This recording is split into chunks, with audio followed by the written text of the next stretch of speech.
The mahogany desk drawer slammed shut with such force that the framed wedding photo toppled over. I barely caught it before it hit the floor.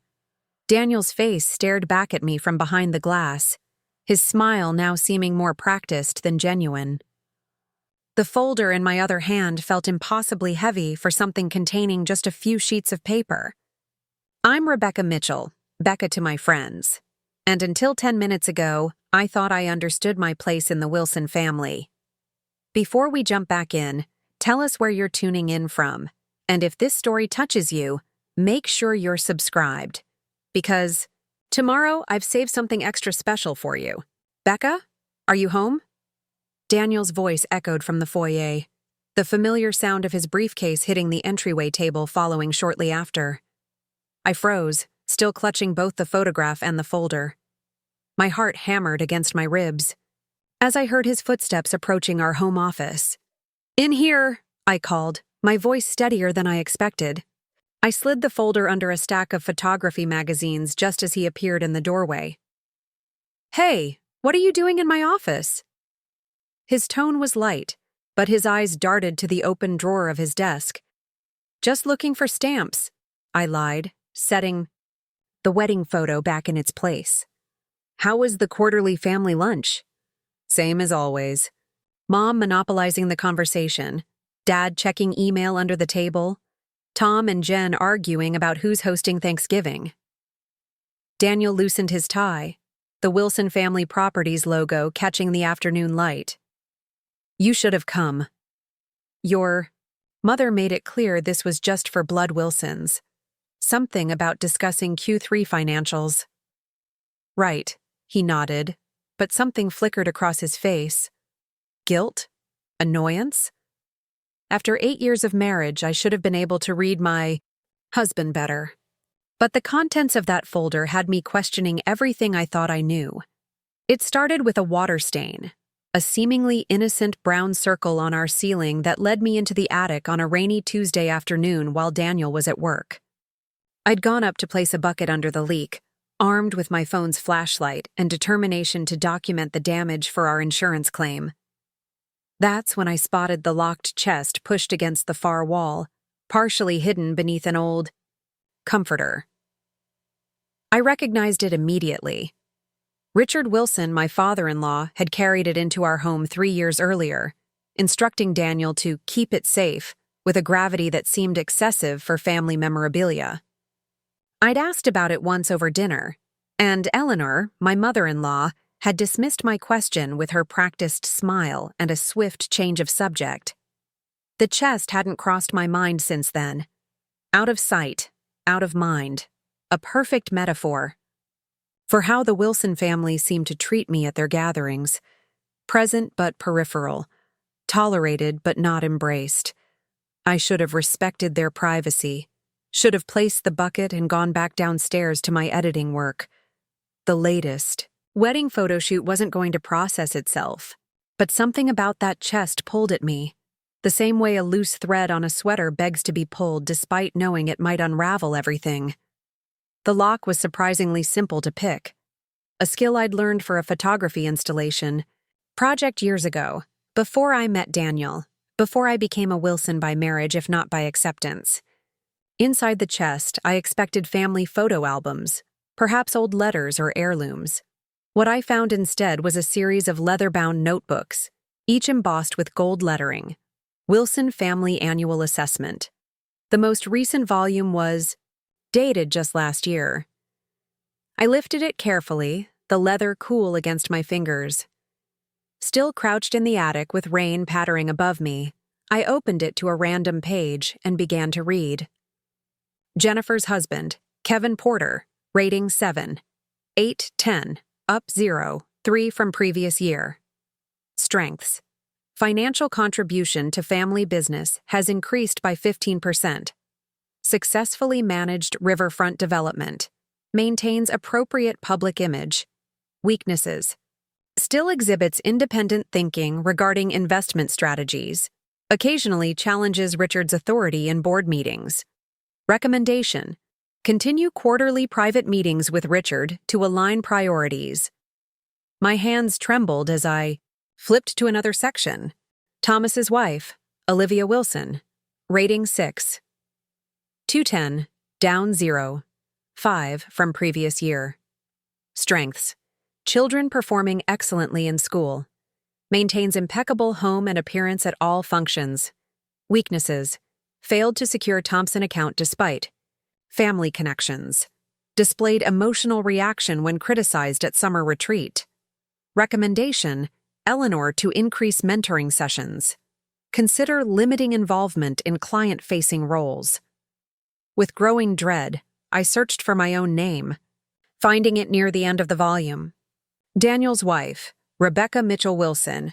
Rating 4. 310, down 1-2 from previous year.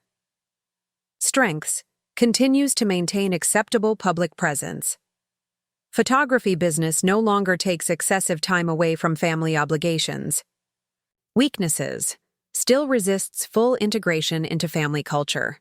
Questions traditions rather than embracing them. Has not yet produced children despite being married for 7 years. Shows concerning independent streak. Has formed friendship with Megan Chen, who has leftist political leanings. Recommendation: Daniel to increase influence over business decisions and social connections. Eleanor to schedule additional private lunches to reinforce expectations. Possible replacement assessment to begin if no improvement by next retreat. Possible replacement assessment.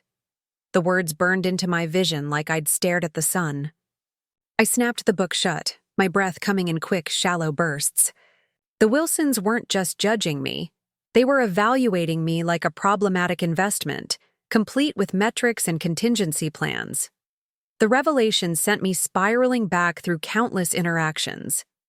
Eleanor's pointed questions about when we would finally start a family. Richard's offers to help manage my growing photography business. The way family vacations always seemed to include eligible single women who were old family friends. I spent hours in that attic, moving methodically through the notebooks, tracing the Wilson family's system back nearly 30 years. Previous spouses who'd mysteriously left the family had abysmal scores in their final assessments. Those who remained had steadily increasing numbers, correlating precisely with their conformity to Wilson expectations. It was clinical, methodical, horrifying. When I finally descended from the attic, folder of photocopied pages clutched against my chest, the afternoon had faded into evening. I moved through our home, the home that Daniel had insisted we buy, in this particular neighborhood, just 3 streets away from his parents, seeing it with new eyes. How many of our life decisions had been shaped by this secret scoring system? How many of my choices had been quietly manipulated to align with Wilson family expectations? That was 2 days ago. I'd hidden the folder in my photography equipment. Case, buying time to process, to plan. But this morning, some reckless impulse had driven me to move it to Daniel's desk. Perhaps some part of me wanted him to find it, to force the conversation I wasn't sure how to start. Now, standing in our office with Daniel's questioning gaze on me, that impulse seemed foolish. "You look pale," he said, moving closer. "Are you feeling okay?" I stepped back, creating distance. "Actually, I'm not sure I am." Another lie that felt like truth. "I might call Megan, see if she wants to grab coffee." A slight furrow appeared between his brows. "Megan Chen? Didn't you have lunch with her just last week?" The assessment echoed in my mind. Has formed friendship with Megan Chen, who has leftist political leanings. "She's helping me with a photo shoot," I said, already moving toward the door. "Client wants a more diverse approach." Daniel nodded, but I caught the slight tightening of his jaw, a tell I'd noticed years ago when we were dating. Back then, I'd found it endearing. This physical manifestation of him processing something he didn't immediately like. Now it sent a chill down my spine. "Don't be too late," he called as I grabbed my keys. "Mom's stopping by for dinner, remember?" Preparing and narrating this story took us a lot of time, so if you are enjoying it, subscribe to our channel. It means a lot to us. Now back to the story. Of course she was. Eleanor Wilson never simply stopped by. Her visits were strategic, purposeful, and now I understood exactly why she insisted on them. The drive to Blue Oak Cafe passed in a blur of autumn colors and racing thoughts. Megan was already waiting at our usual corner table, 2 steaming mugs in front of her. "You sounded weird on the phone," she said as I slid into the seat across from her. No preamble, no small talk. One of the reasons I treasured her friendship. "What's going on?" I glanced around the cafe, suddenly paranoid. Oak Ridge wasn't a small town, but the Wilson family's influence made it feel that way sometimes. Richard's real estate company had developed half the commercial properties downtown. Eleanor sat on numerous charity boards. They had eyes everywhere. "Becca?" Megan's voice pulled me back. "You're scaring me a little." "Did I ever tell you why Daniel's last girlfriend left him?" I asked, wrapping my cold fingers around the warm mug. Megan frowned. "Christine, I thought she got a job in Chicago." "That's what they told everyone, but there was no job. She just disappeared, deleted social media, changed her number. I found her once, about a year after we started dating. She was working at a gallery in Seattle." "Okay, and?" "She wouldn't talk to me. Actually, she looked terrified when I mentioned the Wilsons, said I should get out while I still could, then practically ran away from me." I took a sip of coffee, wincing at the bitterness. "I thought she was just bitter about the breakup." Megan leaned forward. "And now?" I pulled out my phone, opening the photos I'd taken of the most damning pages. "Now I think she was trying to warn me." As Megan read, her expression shifted, from confusion to disbelief to horror. "Holy shit, Becca. This is like some cult-level control tactics." "It gets worse." I swiped to another image. "They've been doing this for generations. There's a pattern. Anyone who scores below a 5 for 2 consecutive assessments either gets with the program or disappears from the family. Divorces, relocations, sudden career opportunities across the country." "And you scored." 4-3, I said quietly. Down from 5-5 the year before. Megan set the phone down carefully, as if it might bite her. "What are you going to do?" The question hung between us, heavy with implications. What could I do? I loved Daniel, or at least, I loved the man. I thought he was. We'd built a life together, intertwined our dreams, our futures. But had any of it been real? Was he an active participant in this system, or another victim of his family's manipulation? "I need to know if Daniel knows," I finally said. "If he's been reporting on me, evaluating me all these years, or if he's in the dark too." "And if he knows?" I stared out the window at the maple trees lining Main Street, their leaves burning red and gold in the afternoon sun. "Then I need to decide if our marriage is worth saving." Megan reached across the table, squeezing my hand. "Whatever you need, I'm here." "They know that too," I said, showing her the section about our friendship. "They've been watching us, monitoring who I spend time with." A shadow crossed her face. "That's beyond controlling, Becca. That's abuse." The word landed like a physical blow. Abuse. It didn't align with my image of the Wilsons. Always polite, always proper, always concerned with appearances. But control was abuse, wasn't it? The slow, systematic dismantling of my independence, disguised as family tradition and loving concern. "I need proof," I said suddenly. "The notebooks are damning, but they're circumstantial. I need to know how deep this goes, who's involved, what they're planning." "How are you going to get that?" A plan was already forming in my mind. The annual Wilson family retreat is next month at Lake Willowbrook. They always schedule these mysterious business sessions where spouses aren't allowed. Megan's eyes widened. "You're not thinking of—" "I'm a photographer, Meg. I have equipment that can capture images and audio from a distance, and I'm apparently scoring low enough that they don't see me as a threat. Just a problem to be managed. Or replaced, Megan said grimly, tapping the phone screen where those words glowed back at us. Or replaced, I agreed, which means I have less than a month to figure out exactly what I'm up against. The bell above the cafe door jingled, and I instinctively glanced up. Thomas Wilson, Daniel's older brother, stood in the entrance, scanning the room. When his gaze landed on our table, something flickered across his face before he composed himself into a friendly smile. Coincidence? Megan murmured as he approached. I forced myself to smile. About as coincidental as Eleanor's surprise dinner. Visits.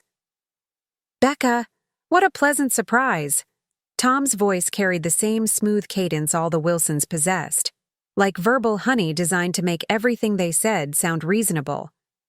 And Megan, right? We met at Daniel's birthday last year. Good memory, Megan said, her tone neutral. Tom gestured to the empty chair at our table. Mind if I join you ladies for a moment? Before I could answer, he was already sitting down, flagging a server for coffee. Up close, the resemblance between him and Daniel was striking. Same strong jaw, same warm brown eyes that crinkled at the corners when they smiled. But where Daniel's expressions usually seemed genuine, I'd always sensed a calculation behind Tom's charm. So, what brings you downtown on a workday? He asked, directing the question at me. Just catching up with a friend, I replied, keeping my tone light. What about you? Aren't you usually buried in meetings this time of day? Had to meet with Harold about some paperwork for the lake property. Harold Bennett, the family lawyer. Actually, I'm glad I ran into you. Mom mentioned she's having dinner with you and Daniel tonight? I nodded, wondering if Eleanor had sent him to check on me. The thought, which would have seemed paranoid just days ago, now felt entirely plausible. Perfect. I was hoping to drop off the retreat itinerary, save me a trip to your house later. He pulled an envelope from his jacket pocket, sliding it across the table. We've made some changes this year. More activities for the spouses while we handle the boring business stuff. More activities to keep us occupied and separated, I translated silently. Thanks, I said, taking the envelope without opening it. I'll be sure to review it with Daniel. Tom's eyes lingered on my face a beat too long. Is everything okay, Becca? You seem tense. Just a demanding client, I lied smoothly. Deadline pressure. You know, you could always scale back. That business of yours. Daniel makes more than enough at Wilson Properties. Olivia found she was much happier once she let go of her career ambitions. Olivia Wilson, rating 6/10, who displayed emotional reaction when criticized and was now receiving mentoring from Eleanor. I'll keep that in mind, I said, fighting to keep the sarcasm from my voice. Tom checked his watch, a Rolex, identical to the one Richard had given Daniel on our 5th anniversary. I should get going. Family dinner tomorrow night at the house. Right? Dad's grilling those steaks you like. Another coincidental family gathering. How had I never noticed the pattern before? Wouldn't miss it, I said, the lie bitter on my tongue. After Tom left, Megan and I sat in silence for a long moment. Finally, she spoke, her voice barely above a whisper. That was the creepiest thing I've ever witnessed. He was totally checking up on you. I turned the retreat envelope over in my hands, feeling the weight of high-quality paper. Welcome to life as a Wilson spouse. Always watched, always evaluated. What's your next move? I thought of Eleanor coming to dinner tonight, of the family gathering tomorrow, of all the performances I would need to give while hiding what I now knew. I'm going to play along, I said, a sense of resolve hardening inside me. I'm going to be the perfect Wilson wife, attentive, agreeable, appropriately ambitious but never challenging. I'll convince them I'm back on track to raise my score. And meanwhile? Meanwhile, I gather evidence. I find out exactly how this system works, who's driving it, and what happens to the people who fail their assessments. I met Megan's concerned gaze, and I figure out if my husband is a victim or an accomplice. The weight of what lay ahead settled onto my shoulders. I would be living a double life, performing for a family that had been secretly judging me for years. But beneath the fear and betrayal, another emotion was taking root: determination. They've been evaluating me all this time without my knowledge. Or consent, I said, straightening my shoulders. Now it's my turn to evaluate them. Part 2. The Escalation.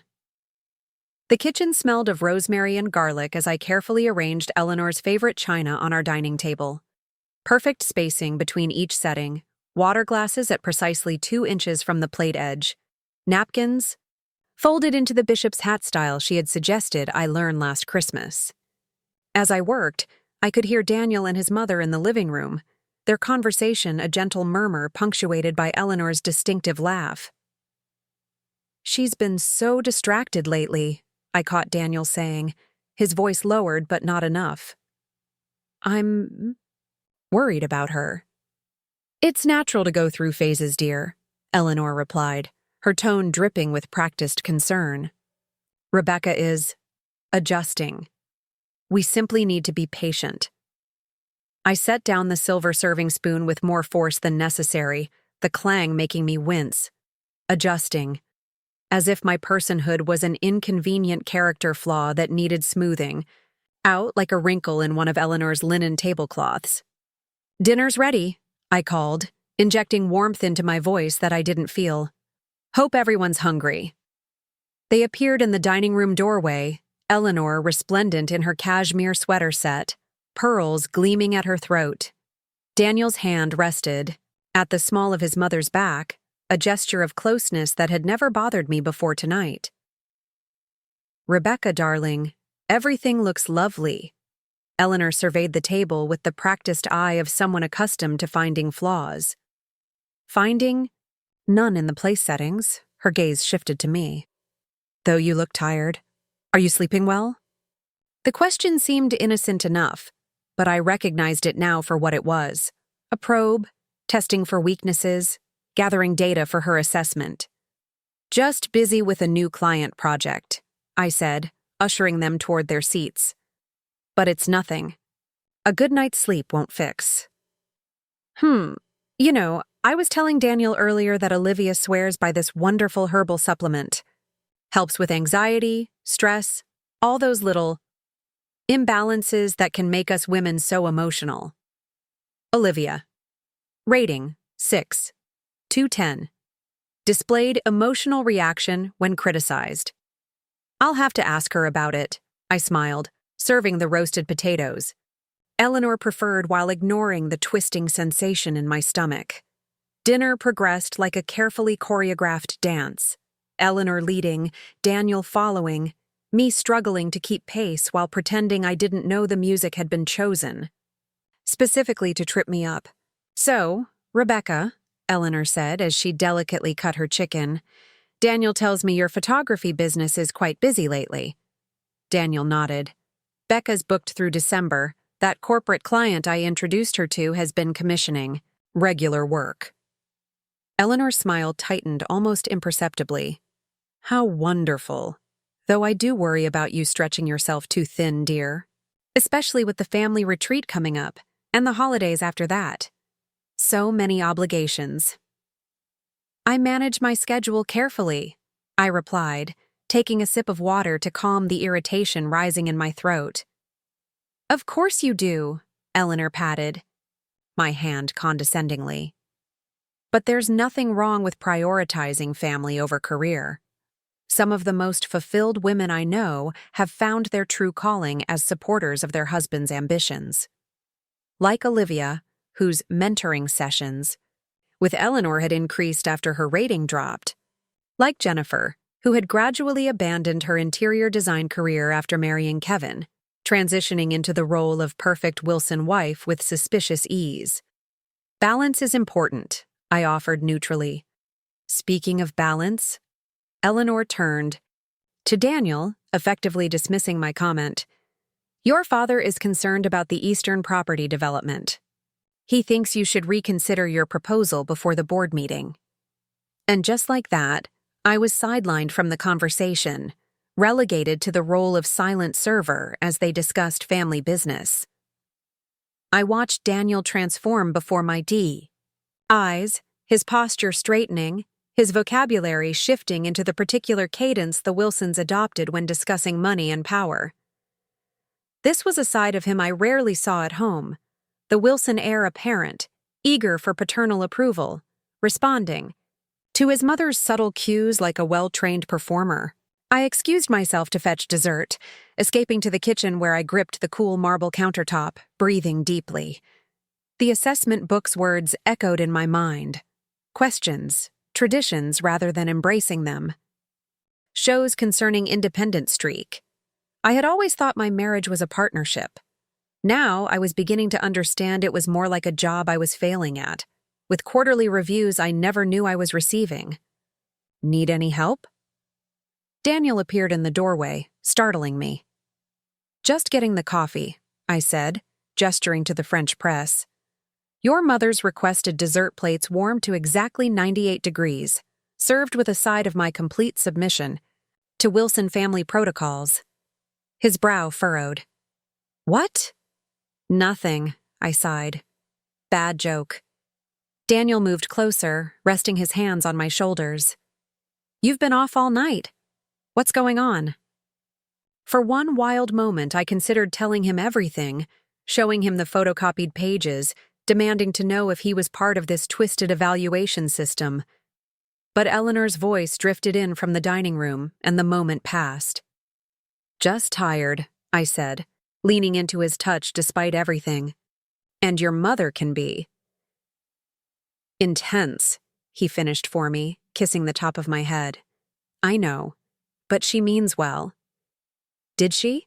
Did any of them? Let's get this dessert served so she can head home, Daniel said, picking up the coffee tray. Then it's just you and me. I followed him back to the dining room, pasting on a smile that felt brittle as sugar glass. Just 2 more hours, I told myself.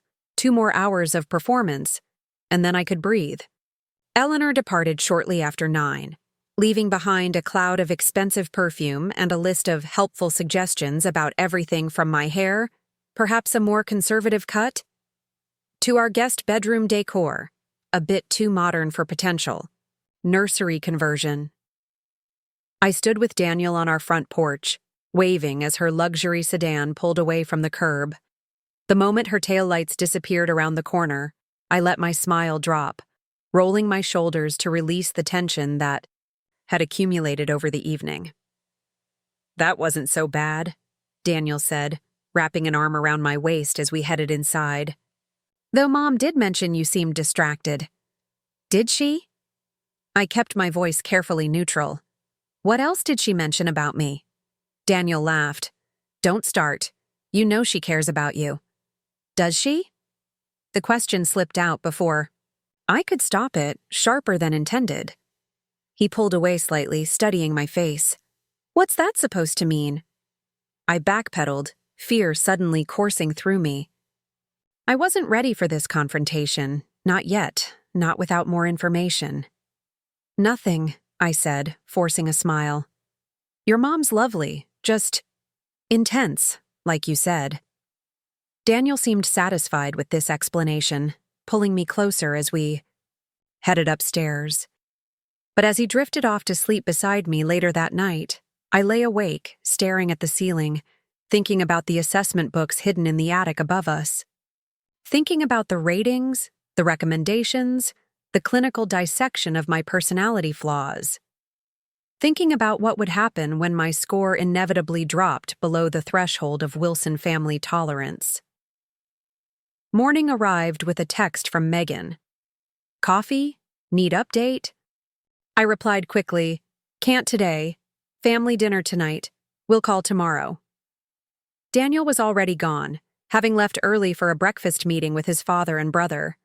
The house felt eerily quiet as I moved through my morning routine, every object suddenly suspect. Had our home always contained this many photographs of the Wilson family? Had Eleanor always been so prominently featured in our living spaces? In the shower, a memory surfaced, Daniel suggesting we replace my colorful shower curtain with the more sophisticated glass doors his mother had recommended. At the time, I'd attributed it to his evolving taste. Now I wondered if it had been another item on a Wilson family checklist, another small adjustment to bring me in line with their expectations. I was halfway through editing a corporate photo shoot when my phone rang. Jennifer, Daniel's sister. "Becca, are you busy?" Her voice had the overbright quality it always carried, like someone perpetually on the verge of delivering exciting news. "Just working," I said cautiously. "What's up?" "I was wondering if you wanted to go shopping for the retreat. I need some new outfits, and Olivia's busy with the kids." An unusual invitation. Jennifer and I maintained cordial relations, but rarely spent time together one-on-one. I hesitated, suspicion flaring, then realized this might be exactly the opportunity I needed. "Actually, that sounds perfect," I said. "I could use a break." 2 hours later, I found myself trailing Jennifer through Oak Ridge's upscale boutique district, carrying bags from stores I typically avoided due to their exorbitant pricing. Jennifer moved through the shops with practiced ease, the sales associates greeting her by name. "You simply must try this," she insisted, holding up a conservative blue dress that looked eerily similar to ones Eleanor often wore. "It would look stunning on you." "Not really my style," I demurred, moving toward a rack of more colorful options. Jennifer's smile tightened almost imperceptibly. "Mom always says it's important to dress for the role you want in life." There. It was, the subtle pressure, the careful guidance toward Wilson-approved choices. I wondered what Jennifer's initial ratings had been, how long it had taken to mold her into the perfect Wilson daughter-in-law. "What an interesting philosophy," I said, selecting a vibrant green dress instead. "I've always believed in dressing authentically." A flicker of something? Envy? Frustration? Crossed Jennifer's face before her smile reasserted itself. "Of course, you creative types have your own flair." We settled into a cafe for lunch, surrounded by shopping bags, bearing designer labels. As Jennifer chatted about retreat preparations, I studied her with new eyes. Her gestures, her opinions, even her lunch order, grilled chicken salad, dressing on the side, all seemed carefully calibrated, as if selected from a Wilson family menu of acceptable behaviors. "So, how are things with you and Daniel?" she asked, her question casual but her gaze sharp. "Good," I replied, matching her light tone. "Busy, but good." "That's nice." She stirred her iced tea meticulously. "You know, Kevin and I went through a rough patch a few years ago. It can be so hard adjusting to family expectations." I maintained a neutral expression despite the alarm bells ringing in my head. "Oh?" Jennifer nodded. "I just wasn't fitting in the way everyone hoped. But Mom was so helpful. Those private lunches with her were a lifesaver." Private lunches. The assessment had recommended Eleanor schedule additional private lunches with me to reinforce expectations. "What kind of advice did she give you?" I asked, feigning innocent curiosity. Jennifer's perfectly manicured hand waved dismissively. "Oh, just little things. How to anticipate Kevin's needs, how to support the family image, the importance of knowing when to speak and when to listen." She leaned forward, lowering her voice conspiratorially. Between us, I was headed for disaster before Mom stepped in. My first-year assessment was, well, let's just say it wasn't promising. My heart stopped. "Assessment?" She froze momentarily, then laughed too brightly. "Oh, you know what I mean. Those early judgments people make when you join a family. First impressions and all that. She knew. Jennifer knew about the rating system. Was she testing me? Warning? Me? Right, I said carefully. First impressions can be tough. The conversation moved on, but the tension remained, a current running beneath our superficial chat about fashion and family gossip. When we finally parted ways outside the cafe, Jennifer hugged me tightly, too tightly. "Remember," she whispered, her breath warm against my ear, "family comes first, always." It sounded less like advice and more like a warning. That evening, I arrived at the Wilson family home for dinner with a knot of anxiety in my stomach. The massive colonial house loomed against the darkening sky, every window lit with warm, inviting light that I now recognized as camouflage for the cold calculation happening within. Richard greeted me at the door, his familiar bear hug feeling oddly threatening now that I knew what happened in his study during those assessment meetings. "Becca, Daniel's running late. Conference call with some investors." He ushered me inside, his hand heavy on my shoulder. "Eleanor's in the kitchen, but come say hello to Harold first." Harold Bennett, the family lawyer, the man whose signature appeared on the confidentiality agreements I'd found referenced in the assessment books. Agreements signed by every Wilson spouse, apparently during the retreat immediately following their first anniversary, an agreement I had no memory of signing. Harold stood by the fireplace, tumbler of scotch in hand, deep in conversation with Thomas. Both men turned as we approached, their smiles polished and professional. "Rebecca," Harold nodded. "Lovely to see you again. I was just telling Tom about that property near your photography studio. Quite a valuable location." My studio, the lease I'd fought so hard to secure on my own, without Wilson family assistance. The space that represented my independence. "Is it?" I kept my voice even. I hadn't heard anything about development plans for that area. Thomas and Richard exchanged a glance I couldn't interpret. "Just preliminary discussions," Richard said dismissively. "Nothing concrete." Before I could press further, Eleanor swept into the room, resplendent in a dress nearly identical to the blue one Jennifer had tried to persuade me to buy. "Rebecca, darling, no Daniel yet?" She kissed the air beside my cheek. "Men and their work, always keeping us waiting. Come help me in the kitchen." It wasn't a request. I followed her through the house, past walls lined with Wilson family photographs tracking generations of carefully curated success. In the gleaming kitchen, a showcase space Eleanor used primarily for directing the staff who actually prepared the meals, she handed me an apron without looking up from the salad she was artfully arranging. "Jennifer mentioned you had a lovely shopping trip," she said. "Though she was disappointed you didn't find that blue dress suitable. It would have complemented your coloring beautifully." Of course, Jennifer had reported back. I wondered if my rejection of the dress would be noted. In this year's assessment, I preferred something with more personality, I said, carefully measuring my tone to avoid sounding defensive. Eleanor's hands paused momentarily. Personality is an interesting choice of priority in fashion. The statement hung between us, loaded with unspoken judgment. "Daniel mentioned you've been different lately, distracted." "Work has been demanding," I offered, focusing on the vegetables I'd been assigned to chop. "Creative businesses have natural ebbs and flows." "Indeed." She moved closer, her Chanel perfume enveloping me like a too-tight embrace. Though one must be careful not to let professional concerns overshadow personal responsibilities. "Balance, as you said last night, is important." She placed a hand on mine, halting my chopping.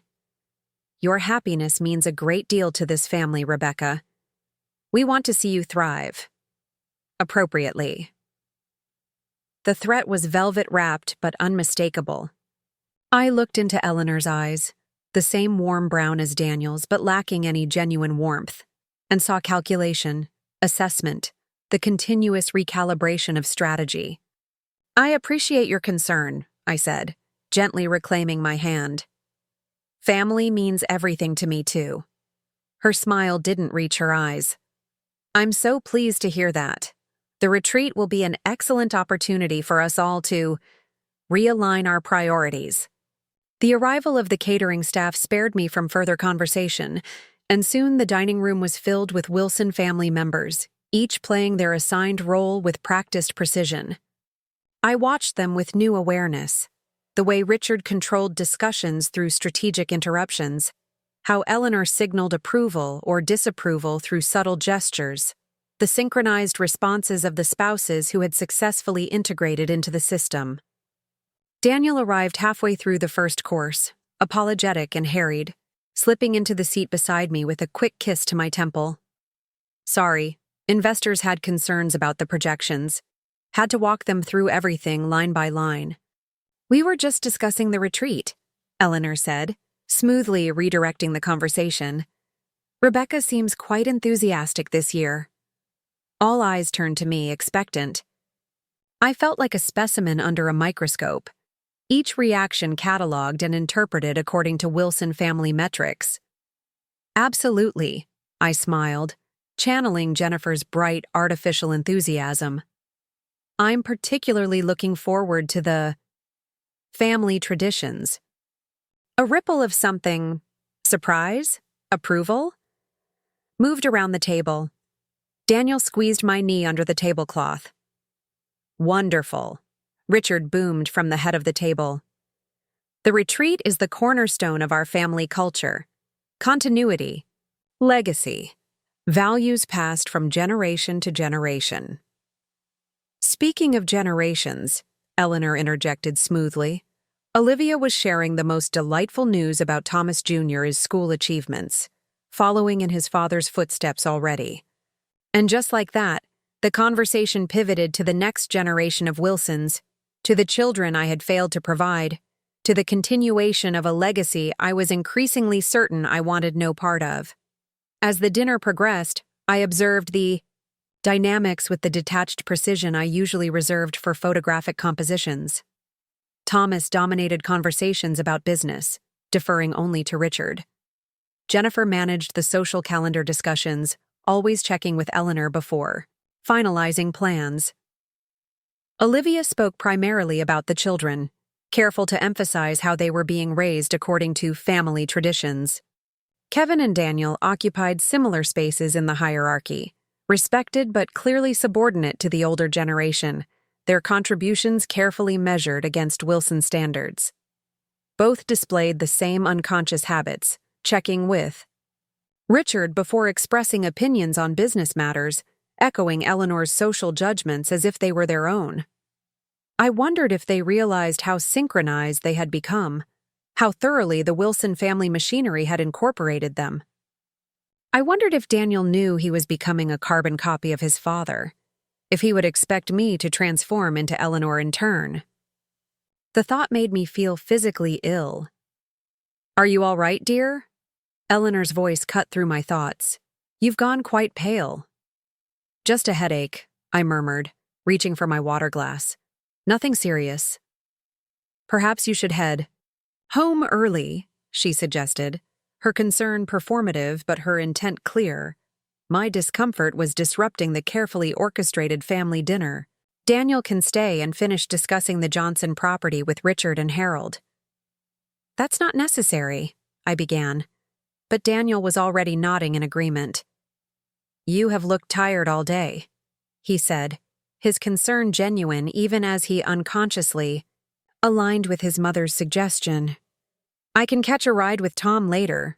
Just like that, I was dismissed, excused from the inner circle to go home and recover from whatever feminine weakness had overcome me. Eleanor summoned their housekeeper to call me a car, refusing my protests that I could drive myself. Nonsense. In your condition? We insist. 20 minutes later, I found myself alone in our empty house, unceremoniously removed from the Wilson family gathering the moment I displayed signs of deviation from their expected behaviors. I kicked off the sensible heels Eleanor had once complimented, another piece of evidence I'd overlooked, and went directly to my home office. From a locked drawer in my desk, I retrieved the folder of photocopied assessment pages, spreading them across the surface like puzzle pieces. There was a pattern here, beyond the obvious control mechanisms. Spouses with consistently low ratings disappeared through divorce, geographic relocation, or mysterious career opportunities in distant cities. But what happened to those who knew about the system and threatened to expose it? There was no record of such an event in any of the books I'd found, perhaps because such threats were handled outside the official record. My phone buzzed with a text from Daniel. "Everything okay? Mom's worried about you." Not, "I'm worried about you." Not, "I miss you." But, "Mom's worried about you." I didn't respond immediately, instead opening my laptop and navigating to a hidden folder of photography files. Inside were shots I'd taken at various Wilson family gatherings over the years. Candid moments captured between the official poses. Expressions caught when people thought no one was watching. Eleanor's calculating gaze as she observed Jennifer interacting with a business associate. Richard's flash of anger when Thomas questioned a development strategy. The empty look in Olivia's eyes as she mechanically praised her mother-in-law's taste in home decor. A new determination took root inside me. The retreat was 3 weeks away. 3 weeks to gather evidence, to understand the full scope of the Wilson family system, to determine if my husband was a willing participant or another victim. 3 weeks to decide if my marriage was worth saving. I picked up my phone and finally replied to Daniel. Just needed some quiet. "Feeling better already? See you when you get home." Then I sent a message to Megan. "Need your help with something. How do you feel about a road trip to Lake Willowbrook next month?" Her response came immediately. "I'm in, whatever you need." I stared at the assessment pages spread across my desk, at the clinical dissection of my personhood, at the systematic erasure of any traits that didn't conform to Wilson family standards. "Time to turn the tables," I whispered to the empty room. "Let's see how you all score when someone's finally watching." Part 3. The Investigation. The first rays of dawn filtered through our bedroom curtains as I carefully extracted myself from Daniel's embrace. He murmured something incoherent, then rolled over, still deep in Saturday morning sleep. I watched him for a moment, the gentle rise and fall of his chest, the familiar curve of his shoulder, the faint worry line that had appeared between his brows even in slumber. When had that line become permanent? When had we both started carrying the weight of Wilson expectations even into our dreams? I dressed silently, gathering my camera equipment with practiced efficiency. My cover story was simple and believable, an early morning landscape shoot at Harrington Park, something I often did when working on my personal portfolio. Daniel wouldn't question it. He'd grown accustomed to my creative schedule. The drive to Harold Bennett's office took 15 minutes. Downtown Oak Ridge was nearly deserted at 6:30 a.m., empty parking spaces lining the streets where normally I'd have to circle the block multiple times. I pulled into the alley behind the stately brick building that housed Bennett and Associates, parking where the security cameras wouldn't catch my vehicle. Megan was already waiting, leaning against her car, 2 coffee cups in hand. "You're sure about this?" she asked, handing me the larger cup. Breaking into a law office is several steps beyond gathering family dirt.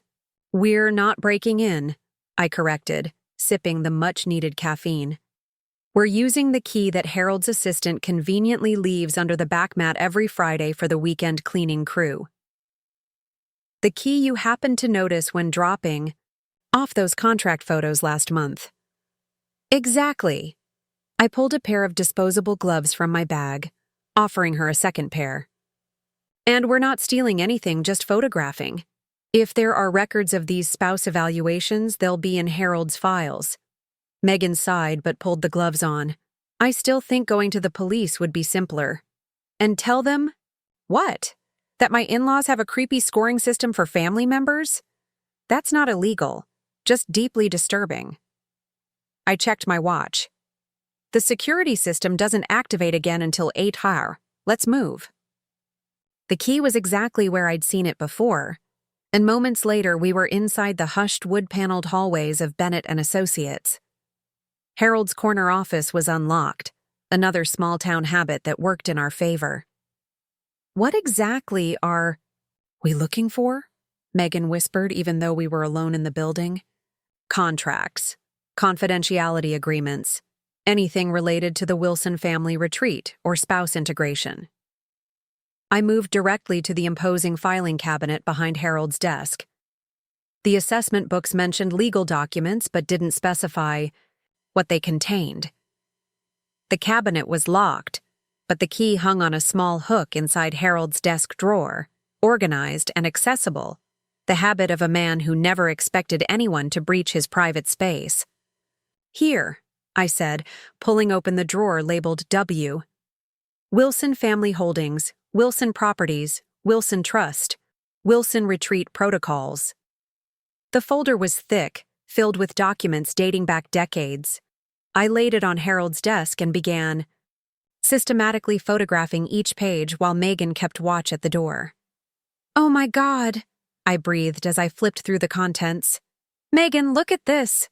She joined me at the desk, peering over my shoulder at the document in my hands. "Post-marriage integration procedures." It's a manual, a literal manual for how to bring new spouses into the Wilson family system. I turned the page. "Listen to this. Phase 1. Observation and assessment. Duration. First year of marriage. During this period, family members will document spouse behaviors, responses to guidance, and willingness to adapt to Wilson family expectations. Monthly reports to be submitted to the Family Council for preliminary scoring." Family Council: Richard, Eleanor, and Harold, apparently. I continued reading. Phase 2. Alignment. Duration. Years 2 through 5. Systematic adjustment of spouse behaviors through guided interventions, including career redirection, social circle refinement, and financial dependence strategies. Quarterly assessments determine progression to Phase 3. Megan's face had gone pale. "What's Phase 3? I flipped the page. Phase 3. Integration or dissolution. For spouses meeting minimum assessment thresholds, full incorporation into family hierarchy with appropriate responsibilities and restricted privileges. For spouses failing to achieve minimum standards, implementation of separation protocol alpha or beta, depending on risk assessment." Separation protocol? They make it sound like eliminating a business liability. I finished, my voice hollow. "Look at this. A list of former spouses, each with a protocol designation and outcome summary." The list included names I recognized from family photographs, along with others I'd never heard mentioned. Beside each was a clinical description of how their marriages had ended. Accepted career opportunity in Seattle, Protocol Alpha, financial incentive. Divorce initiated after documented infidelity, Protocol Beta, evidence creation. Voluntary withdrawal following health concerns, Protocol Alpha, medical management. Evidence creation? Megan's voice had dropped to a horrified whisper. Medical management? Becca, this is beyond controlling. This is criminal. I photographed every page methodically, hands steady despite the churning in my stomach. Here's the retreat schedule for this year. Look at the session marked Spouse Evaluation Annual Review. It's scheduled during the hiking excursion they arrange for the newer family members. The one you're supposed to attend? Yes, but I won't be hiking. I'll be getting evidence of exactly what happens in that session. I closed the folder, carefully returning it to its exact position in the filing cabinet. There's more we need. Harold mentioned a prenuptial addendum that all Wilson spouses signed during their first retreat. It must be here somewhere. We searched through several more drawers before finding a heavy accordion file labeled Wilson Family Agreements. Inside were individual folders for each married couple. Daniel and Rebecca Wilson, I murmured, pulling our folder. Inside was our prenuptial agreement, standard, straightforward, the one I remembered signing before our wedding. But behind, it was another document titled Loyalty and Integration Covenant. My signature was at the bottom. "I never signed this," I whispered, staring at the perfect forgery of my handwriting. "Never even saw it." Megan leaned closer. "What does it say?" "It's essentially a contract giving the Wilson family authority to guide and direct our marriage, finances, and personal development. There are clauses about family approval of all major life decisions, appropriate privacy boundaries, and acceptance of hierarchical family governance." "But you didn't sign it?" "Someone did." I photographed the document, focusing particularly on the signature. And they did a good enough job that it would hold up unless specifically challenged by a handwriting expert. I checked every other spouse's folder. Each contained an identical covenant, signed and notarized during their first family retreat. "We need to go," Megan said, checking her watch. "It's almost 7:30. We carefully replaced everything, locked the cabinets, and erased all evidence of our presence. As we slipped out the back door, replacing the key under the mat, the weight of what we'd discovered settled over me like a physical burden.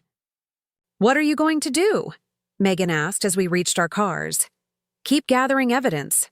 I need to understand exactly how this system works, who's involved, and—" I hesitated, the question I'd been avoiding finally taking shape. "And whether Daniel is a victim or a perpetrator." The look in Megan's eyes told me she'd been wondering the same thing. "Be careful," she said, squeezing my arm. "These people are methodical. If they suspect you're onto them—" "I know." I forced a smile. "I'll see you Tuesday for coffee. Normal place, normal time. If I don't show up—" "I'll call the police immediately," she finished. "And Becca?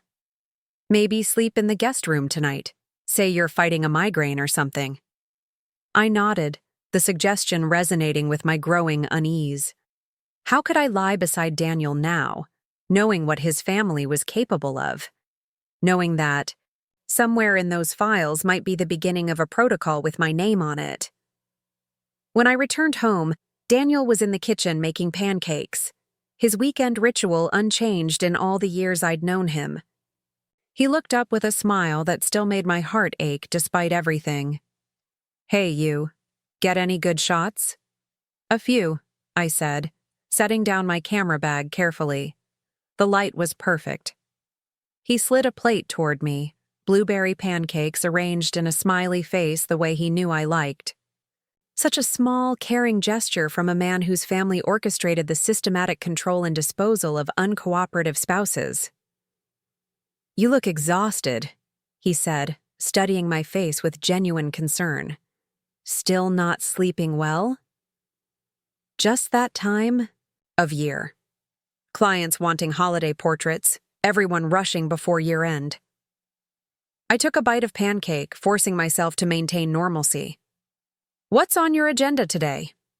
"Meeting Dad and Tom at the club for golf, then dinner at their place. Family strategy session for the Riverfront project." He looked apologetic. "I know we talked about a date night, but Dad insisted everyone needed to be there." Richard insisting. The Wilson family machine in motion, gears turning inexorably. "It's fine," I said, though it wasn't. Nothing was fine anymore. "I have editing to catch up on anyway." Daniel kissed the top of my head as he moved past me to refill his coffee. "You work too hard. After the retreat, we should take some real time off. Maybe that trip to Prague you've been wanting?"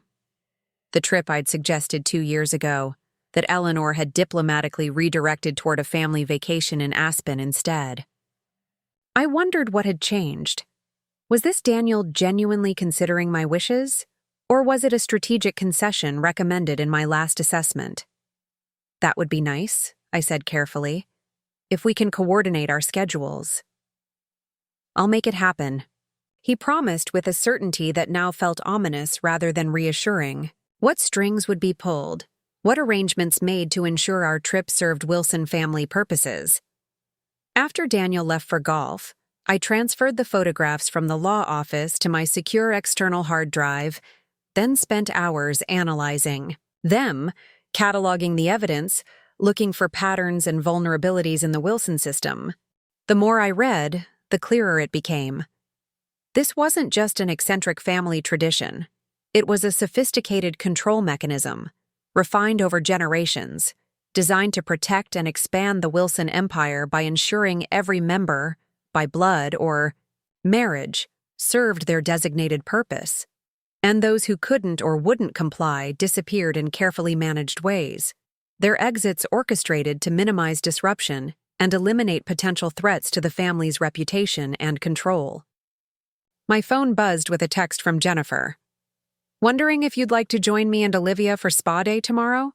Perfect pre-retreat relaxation. Another unusual invitation. 2 in 1 week after years of polite distance. Were they watching me more closely now? Had my score dropped further? Or was Eleanor deploying her daughter-in-law team for those mentoring sessions mentioned in my assessment? I texted back, "Sounds lovely. What time?" Playing along was my best strategy now, appearing, to embrace Wilson family connection while quietly gathering the evidence I needed.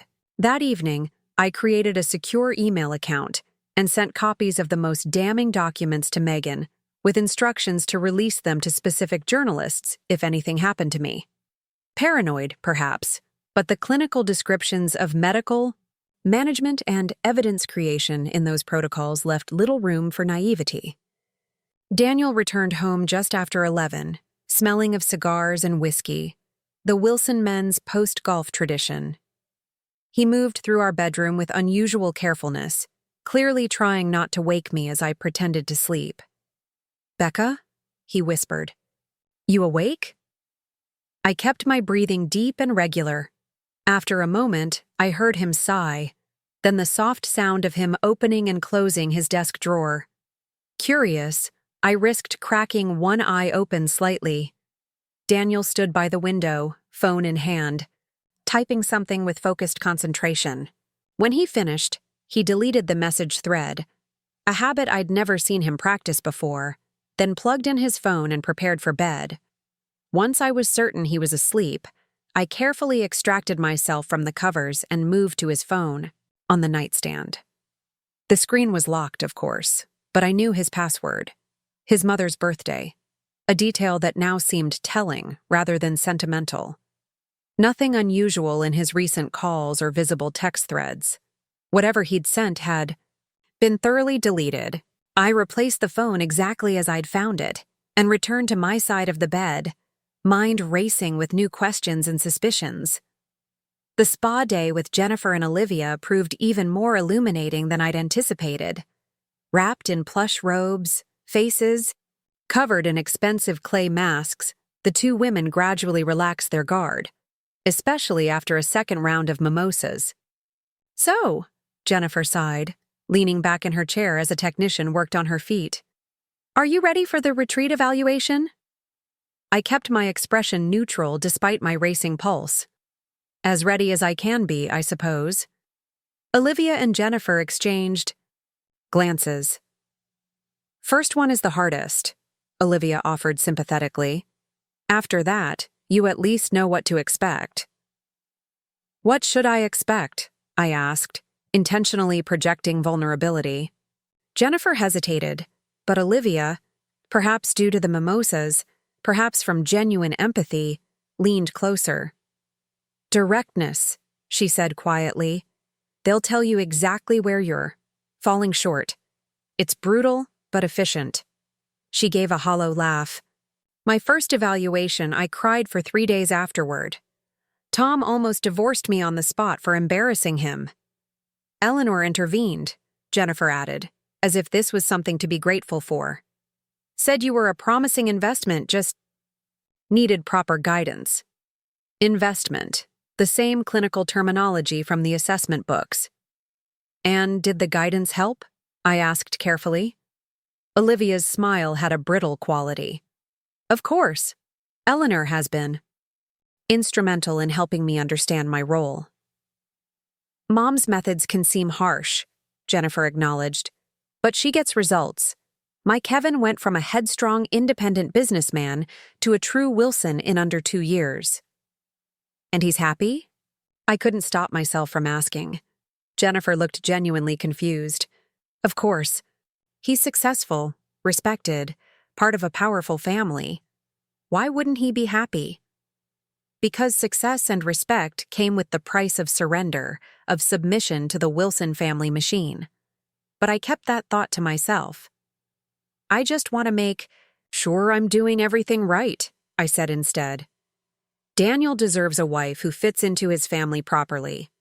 The words tasted bitter, but they had the desired effect. Both women visibly relaxed, moving into mentoring mode. The key is anticipation, Olivia said earnestly. Learn to predict what they want before they have to tell you. And never, ever question Richard's business decisions in public, Jennifer added.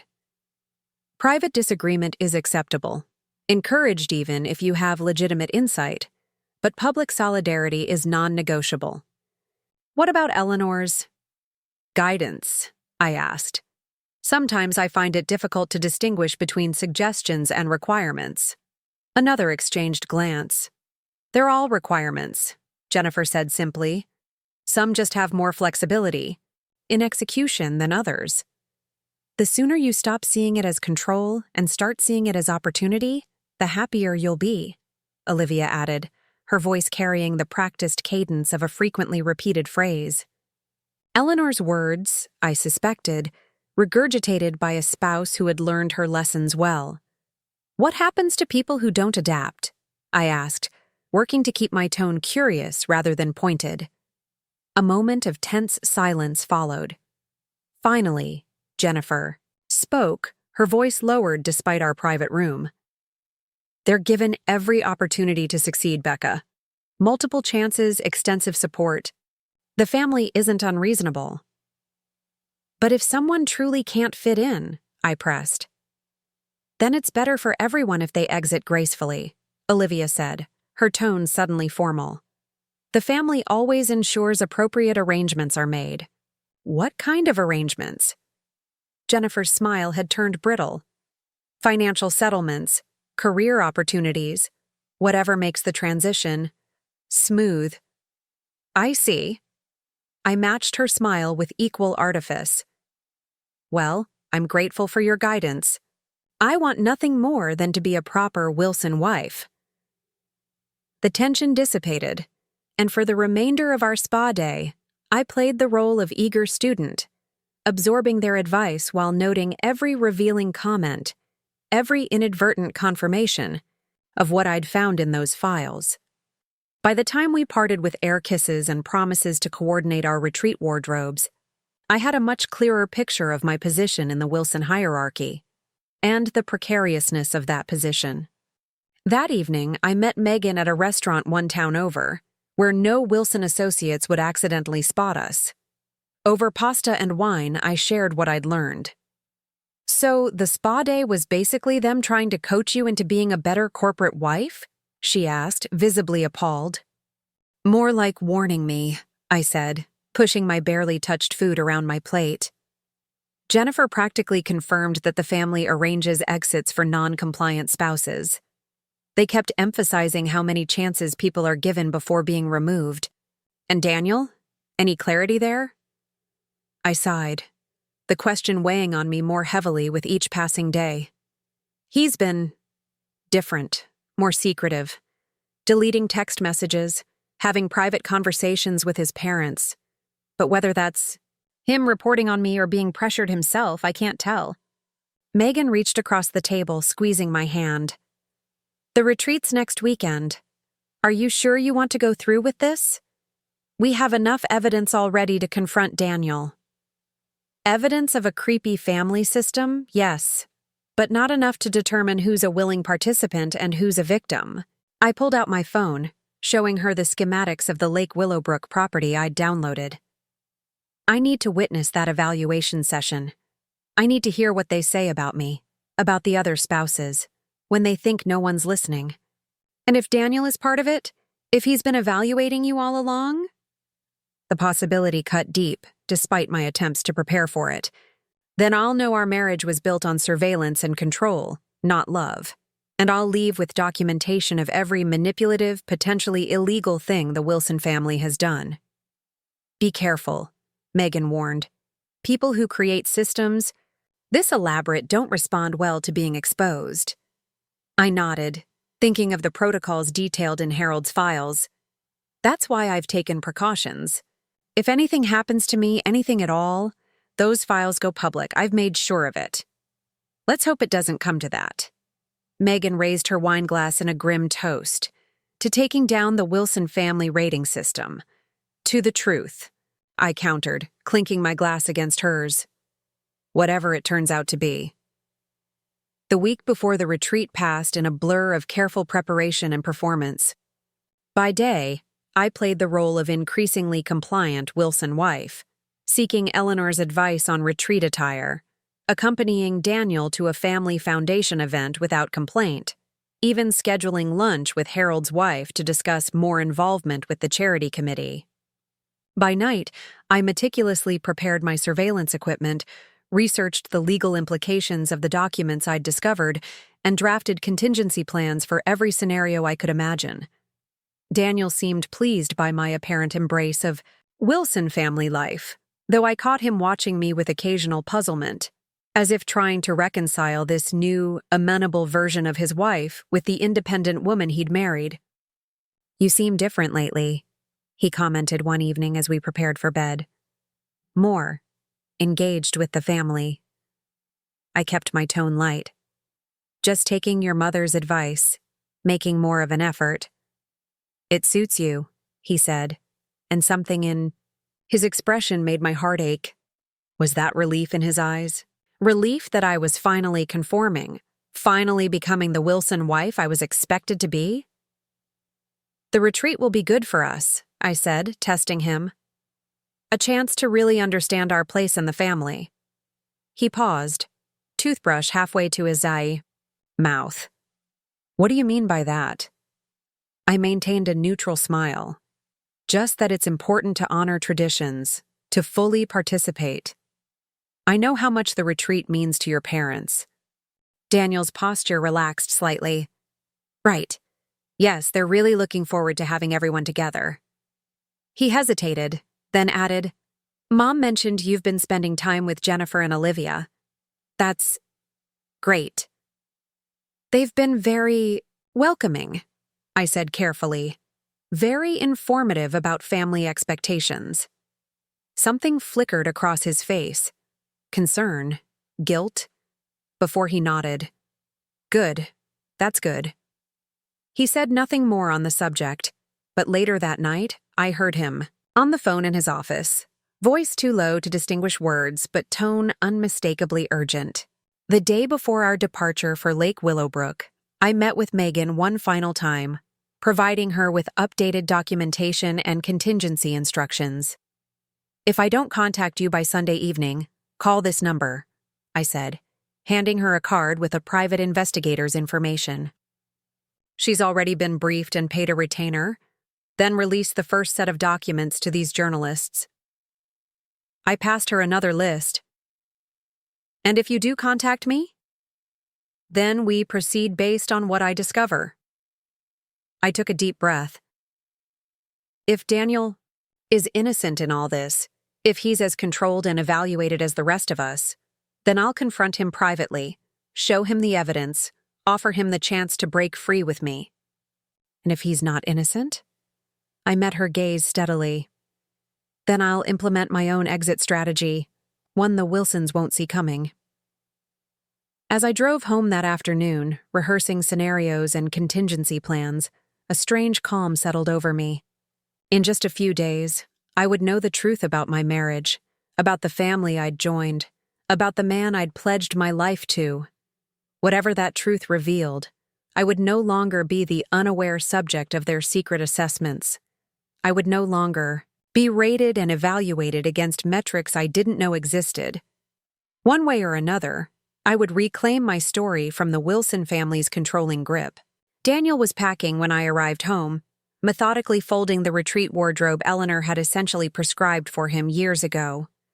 Watching him, I wondered if he realized how thoroughly his choices had been shaped, how completely the Wilson family machinery had molded him into a perfect component. "All set for tomorrow?" he asked, looking up with a smile that still made my heart twist painfully. "Almost," I said, returning his smile with practiced ease. "Just a few last-minute things to pack." "I'm glad you're coming around on the retreat," he said, his tone careful but hopeful. "It really is important to the family." Family. Not my family or our family, but the family, a separate entity with its own will and demands. Had I ever noticed that phrasing before? Had I registered the dozens of little tells that might have revealed the truth sooner? "I understand that now," I said, and it wasn't entirely a lie. I did understand exactly how the retreat functioned in the Wilson family system, as the central mechanism for control and evaluation, for reinforcing hierarchy and expectations. Daniel crossed the room, pulling me into an embrace that felt both familiar and suddenly foreign. "It's going to be a great weekend," he murmured against my hair. "A new chapter for us." A new chapter indeed, I thought, as I returned his embrace automatically. Just not the one he was expecting. That night, as Daniel slept beside me, I stared at the ceiling, mentally reviewing my preparations one final time. The surveillance equipment was disguised within my photography gear, something I was known to carry everywhere, that would raise no suspicions. The backup documentation was securely distributed. The contingency plans were in place. Tomorrow, we would drive to Lake Willowbrook. Tomorrow, the Wilson family would gather for their annual retreat, for their secret evaluations and assessments. Tomorrow, I would finally learn whether I was fighting to save my marriage or escape it. Part 4. The Confrontation Lake. Willowbrook emerged from the morning mist like something from a fairy tale. A sprawling lodge of timber and stone nestled among towering pines, its reflection shimmering on the water's surface. Under different circumstances, I might have immediately reached for my camera, eager to capture the play of light through fog, the architectural harmony with nature. Instead, I gripped the steering wheel tighter, my focus entirely on the task ahead. Daniel had insisted on driving separately. "A quick detour to pick up some papers from Dad's attorney," he'd explained. The solitary drive had given me time to mentally prepare, to transition fully into the role I would play this weekend, while constantly staying alert for any sign of danger. A young attendant in Wilson Properties' branded attire directed me to a parking space, then began unloading our luggage with practiced efficiency. "Mrs. Wilson, welcome back to Willowbrook. Mr. Richard and Mrs. Eleanor have already arrived. They're in the main lodge." Of course they had arrived first, the king and queen taking their thrones before the court assembled. I thanked the attendant and made my way toward the imposing main entrance, camera bag slung over my shoulder as casually as possible, despite the surveillance equipment nestled among my lenses. The great room looked exactly as it had during my previous visits: a soaring cathedral ceiling, massive stone fireplace, plush seating arrangements carefully positioned for both comfort and subtle hierarchical messaging. The prime spots near the fireplace were reserved for Richard and Eleanor, with the rest of the family arranged around them according to status.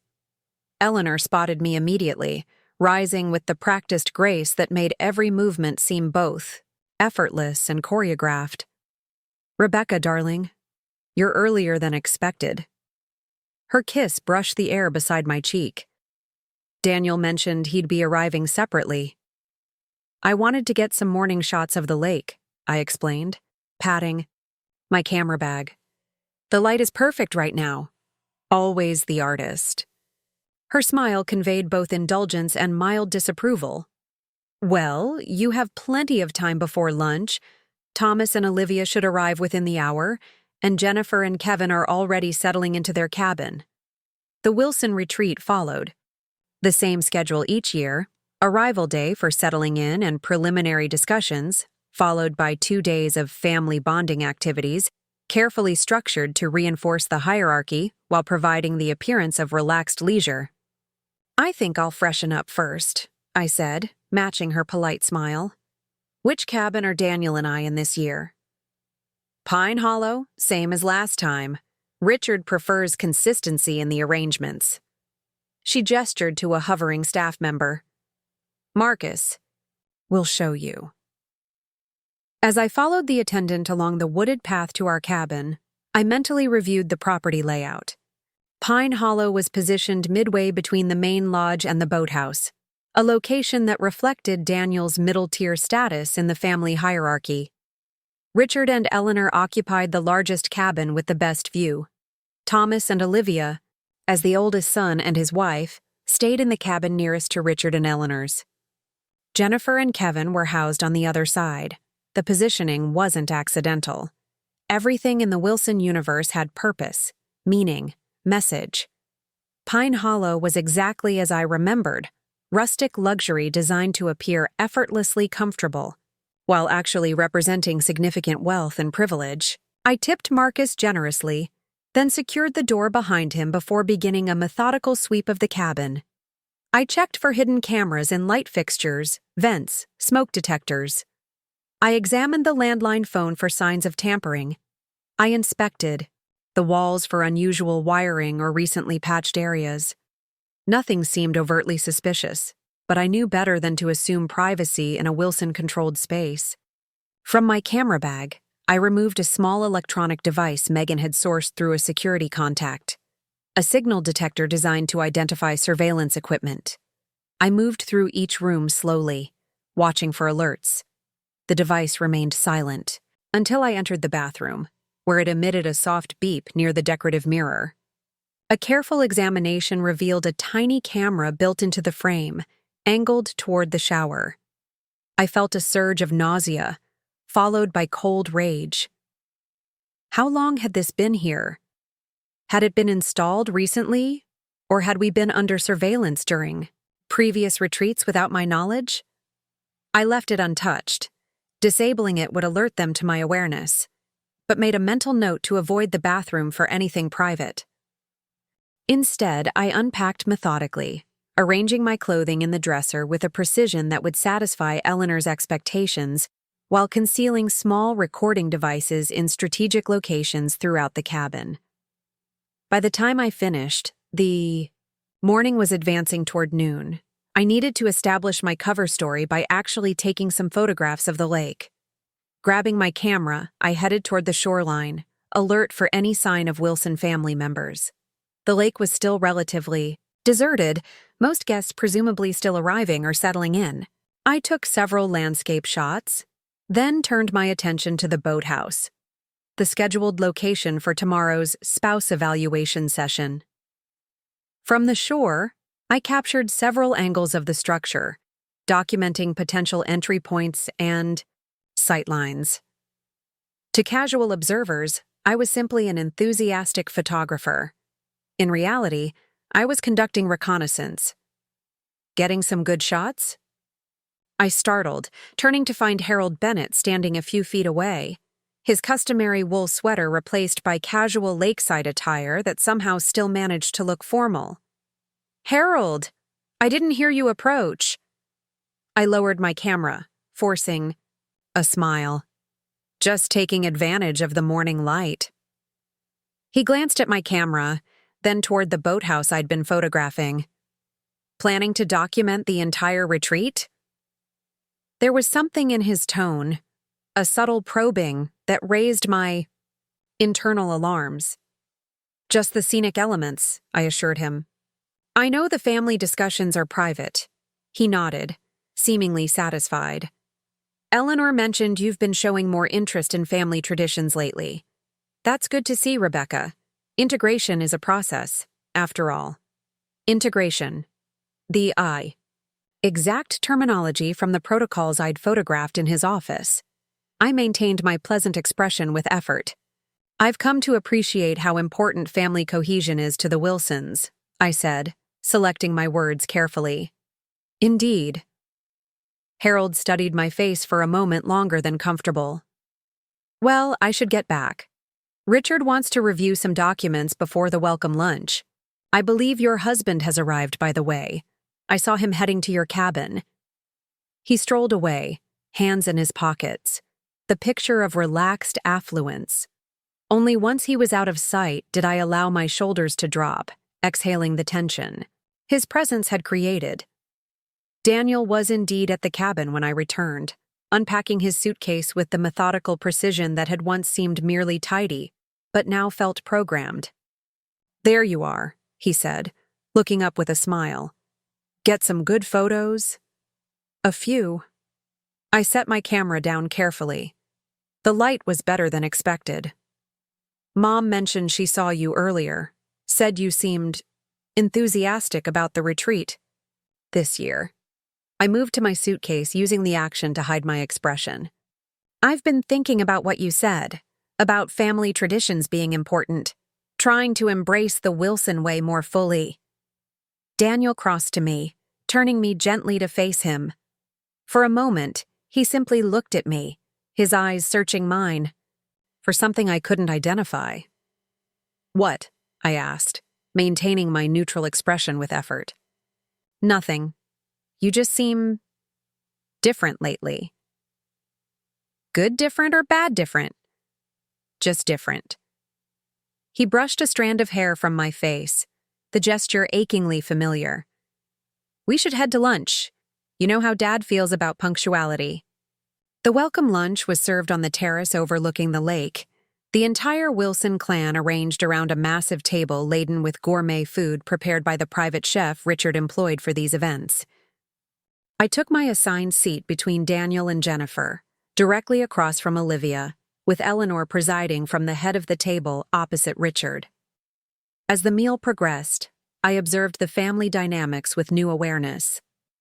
Richard controlled the conversation flow, allocating speaking time through subtle cues that everyone instantly recognized. Eleanor monitored the spouses, her gaze constantly assessing our posture, engagement, and responses. Thomas and Daniel competed subtly for their father's approval, while Jennifer maintained perfect form as the family mediator, smoothing any conversational rough edges. The spouses played our own roles. Olivia complimented Thomas's points with perfectly timed supporting comments. Kevin provided enthusiastic endorsement of Richard's business insights. And I maintained attentive silence broken only by appropriate questions that showcased Daniel's knowledge without challenging the hierarchy. It was theater, elaborate, rehearsed, with consequences for missed cues I now understood all too well. "Rebecca," Eleanor called from her end of the table, immediately silencing all other conversation. "I understand you've been quite busy with your photography business lately." The question contained a trap: acknowledge too much professional success and appear insufficiently family-focused, downplay my work and appear unsuccessful. I navigated carefully. "It's been a fulfilling balance," I replied. "I've been fortunate to secure clients who understand the importance of family priorities." Eleanor's eyebrow raised slightly. "Indeed, that seems a recent development." "Becca turned down the Westlake corporate campaign," Daniel interjected smoothly. "She felt the travel requirements would interfere with family commitments." This was news to me. I'd never been offered nor declined such a campaign, but I nodded in agreement, noting how Daniel had fabricated evidence of my improved compliance. "How sensible," Eleanor approved. "Finding that balance is so important for a harmonious marriage." Richard cleared his throat, claiming attention. "Speaking of business matters, we'll begin our first session at 3 this afternoon. Harold has prepared the quarterly assessments for review." My pulse quickened. This was it. The initial meeting, where they would discuss family business, including the spouse evaluations. The hiking excursion for newer family members wasn't scheduled until tomorrow, but perhaps I could gather preliminary intelligence today. "Will all the spouses be joining the hike tomorrow?" I asked Jennifer quietly as Richard continued outlining The weekend schedule. She glanced at me, surprised by the question. Just you and Kevin. Olivia's beyond the 3-year mark, so she attends the business sessions now. Another confirmation of the integration phases I'd read about in Harold's files. After 3 years of satisfactory evaluations, spouses graduated to partial inclusion in the inner circle. I'm looking forward to it, I lied. Though I admit I'm curious about these business discussions everyone's so secretive about. Jennifer's expression flickered with something that might have been sympathy. All in good time. First, you have to prove you can. Adapt. The meal concluded with Richard announcing a 2-hour free period before the first session, a calculated break that allowed family members to prepare while maintaining the illusion of relaxed vacation time. Back at our cabin, Daniel changed into more formal attire for the business meeting, his movements increasingly tense. "Everything okay?" I asked, perched on the bed watching him adjust his tie, the same deep burgundy shade Richard favored. "Fine." His response was clipped. "Just a lot to cover in today's session. Dad's been hinting at major structural changes to the business." "Sounds stressful." I kept my tone sympathetic but mildly disinterested, as expected of a spouse who understood her place. "Will it run late? Should I wait to have dinner with you?" "Probably best if you join the other spouses," he said, checking his appearance in the mirror. "These sessions can go for hours." Once Daniel departed for the main lodge, I waited exactly 15 minutes before implementing the next phase of my plan.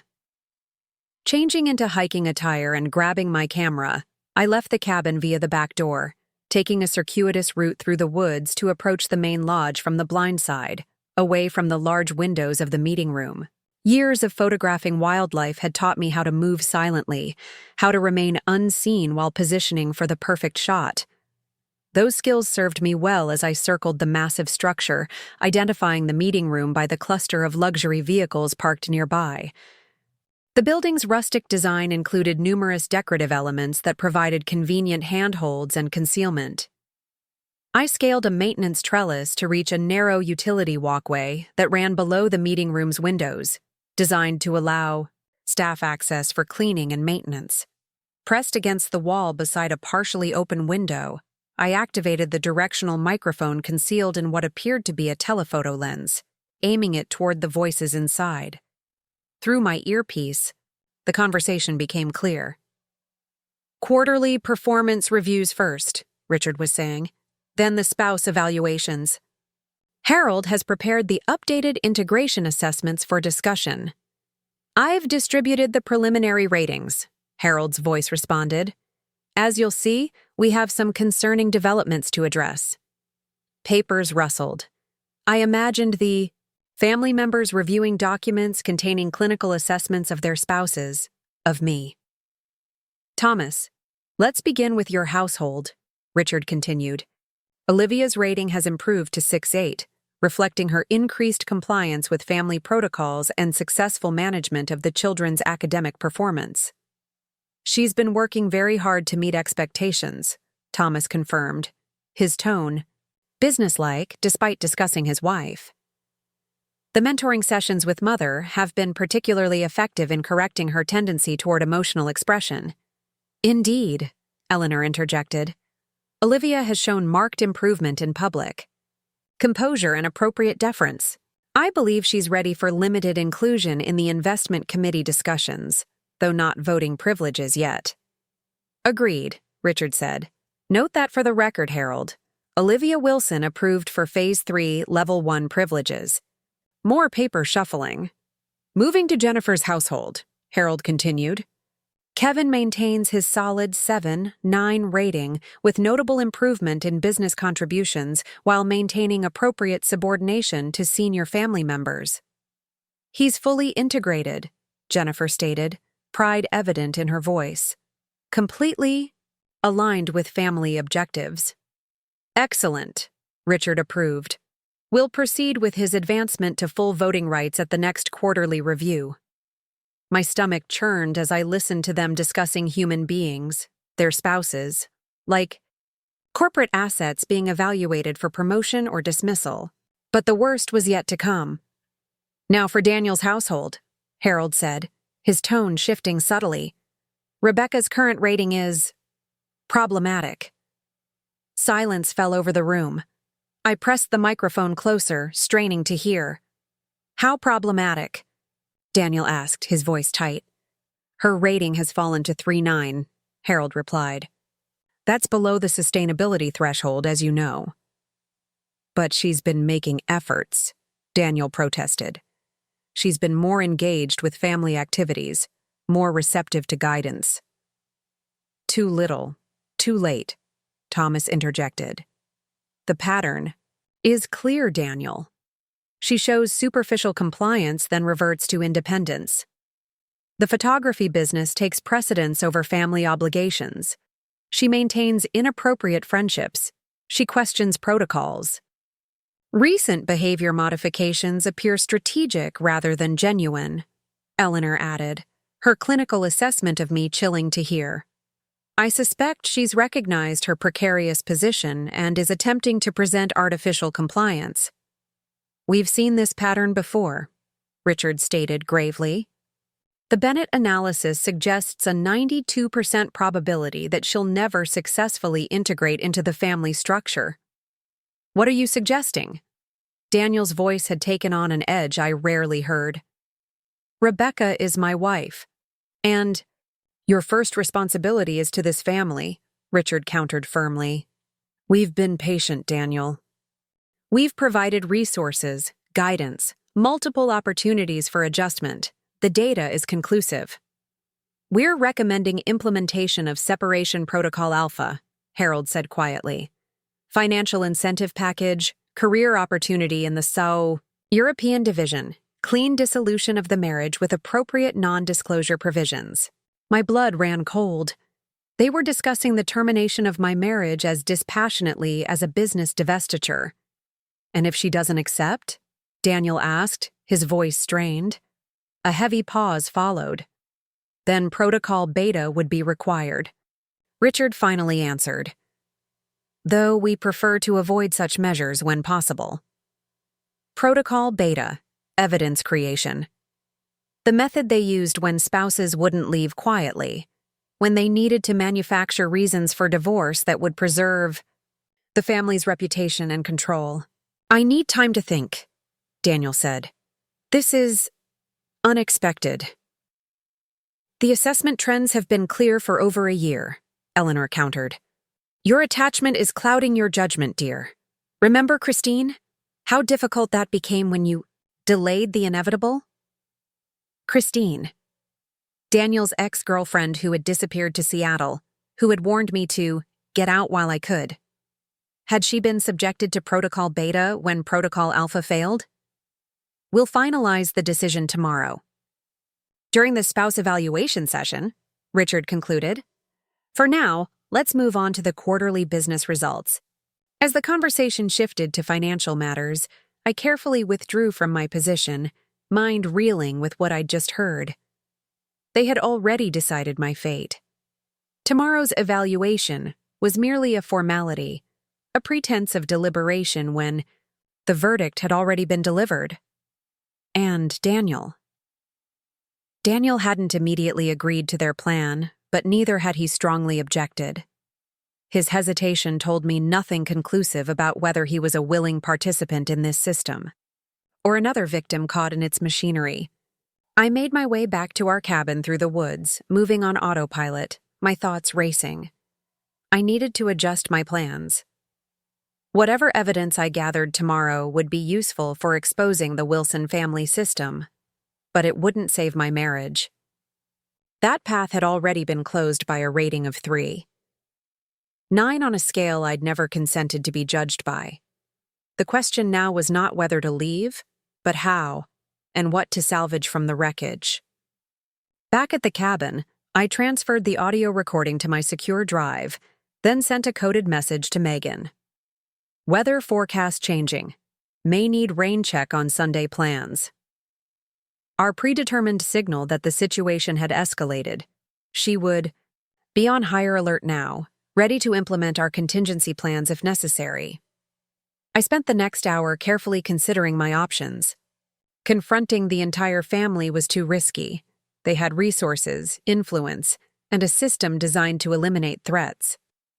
Confronting Daniel alone might be possible, but without knowing his true role in the system, I couldn't predict his reaction. My safest approach remained the original plan: document tomorrow's evaluation session, gather irrefutable evidence of their manipulation and control techniques, then execute a clean exit on my own terms, not theirs. The dinner for non-participating spouses was held in the lodge's smaller dining room, just Kevin and me, served by the attentive staff and making awkward small talk while our spouses discussed our futures in the nearby conference room. "So, looking forward to the hike tomorrow?" Kevin asked, cutting his steak with meticulous precision.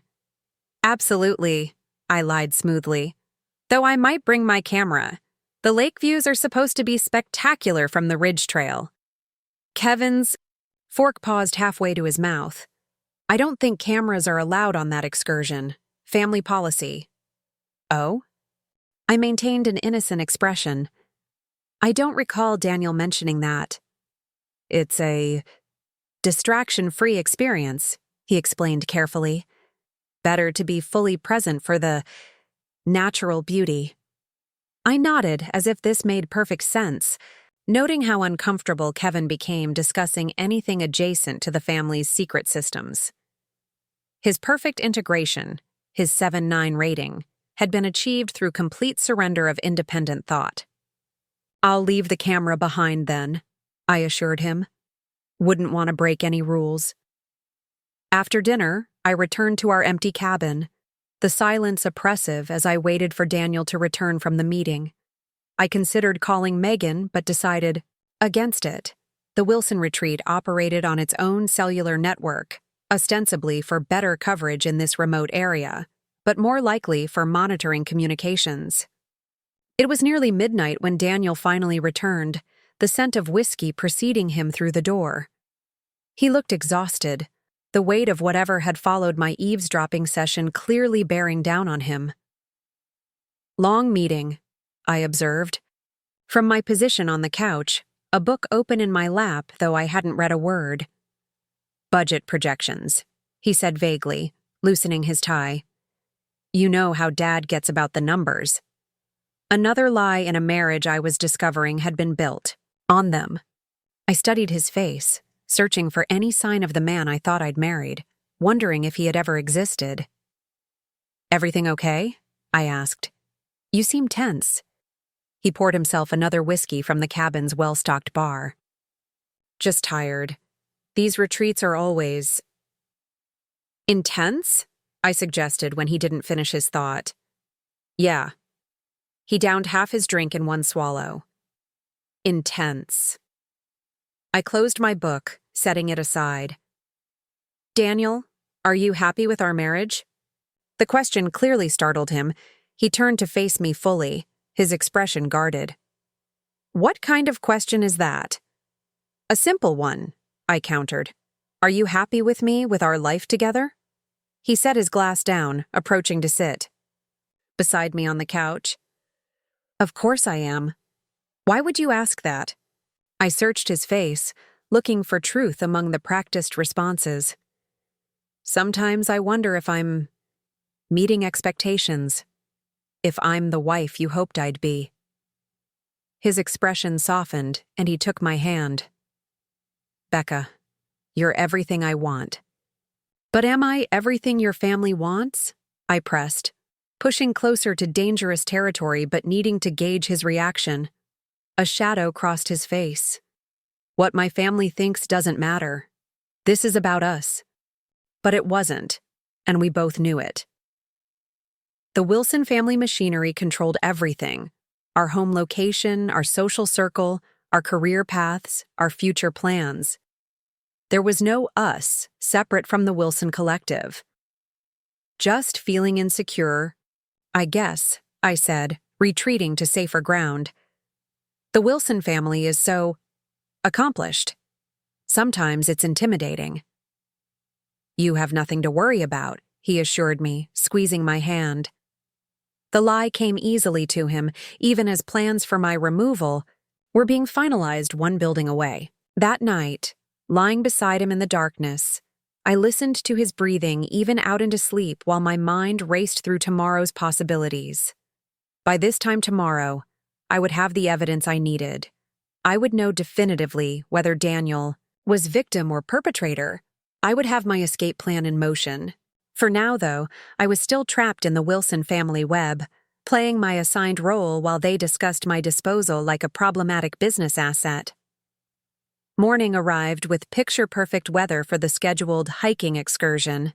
Clear skies, mild temperature, gentle breeze across the lake. I dressed in the outdoor attire expected for such an activity, concealing a small recording device in my sports watch and another in my hiking backpack. "Remember, the North Trail has the best views," Daniel said as he helped me adjust my backpack straps. "The guide will probably stick to the easier east path, but see if you can convince the group to take the detour. It's worth it." His concern for my hiking experience seemed bizarrely disconnected from reality, given what I now knew. Was this compartmentalization, his ability to simultaneously plan my removal from the family while ensuring I enjoyed my final Wilson retreat? Or was it guilt, manifesting as overcompensation? "I'll keep that in mind," I said, checking that my water bottle was securely attached to my pack. "What time will your meeting end?" "Hard to say. These evaluation sessions can run long."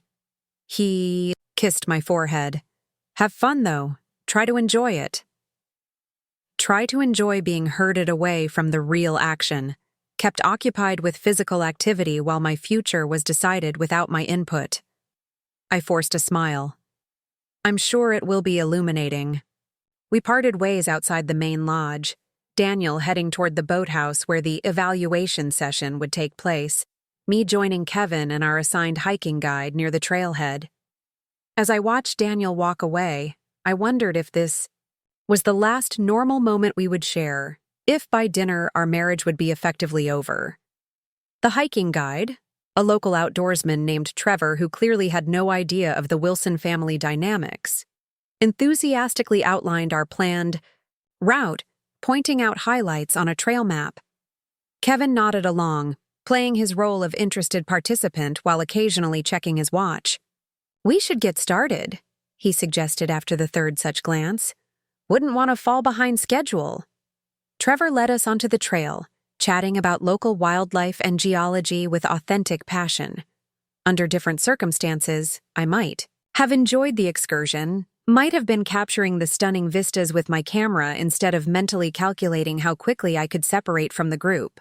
My opportunity came about 40 minutes into the hike, as we approached a scenic overlook where Trevor suggested we take a water break. "Nature calls," I announced with appropriate embarrassment. "I'll just step into the woods for a moment." "Don't wander too far," Trevor cautioned. "It's easy to get turned around in these trees."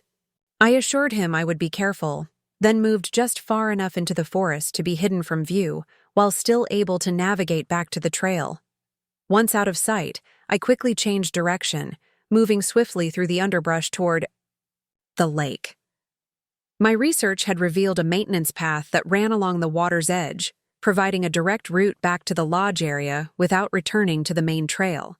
If Kevin and Trevor followed protocol, they would wait a reasonable time before searching for me, then alert the main lodge when they couldn't find me. I had perhaps a 20-minute head start.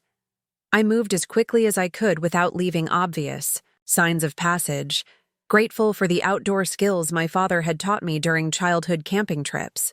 The forest provided excellent cover, the thick undergrowth masking my footprints as I made my way toward the boathouse where the Wilson family was dismantling my life piece by piece. When the boathouse came into view through the trees, I slowed my pace, approaching with extreme caution.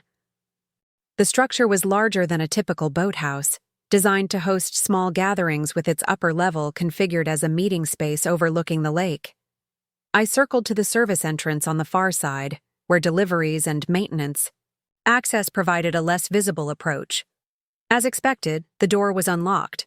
Wilson Properties maintained the illusion of security while ensuring staff could move freely to maintain their comfort. Inside, I navigated past stored water equipment and maintenance supplies to reach the narrow staircase leading to the upper level. Voices drifted down, becoming clearer as I ascended, careful to avoid the steps that might creak. At the top of the stairs, a small service hallway ran behind the main meeting room, providing access to the small kitchen and restroom facilities.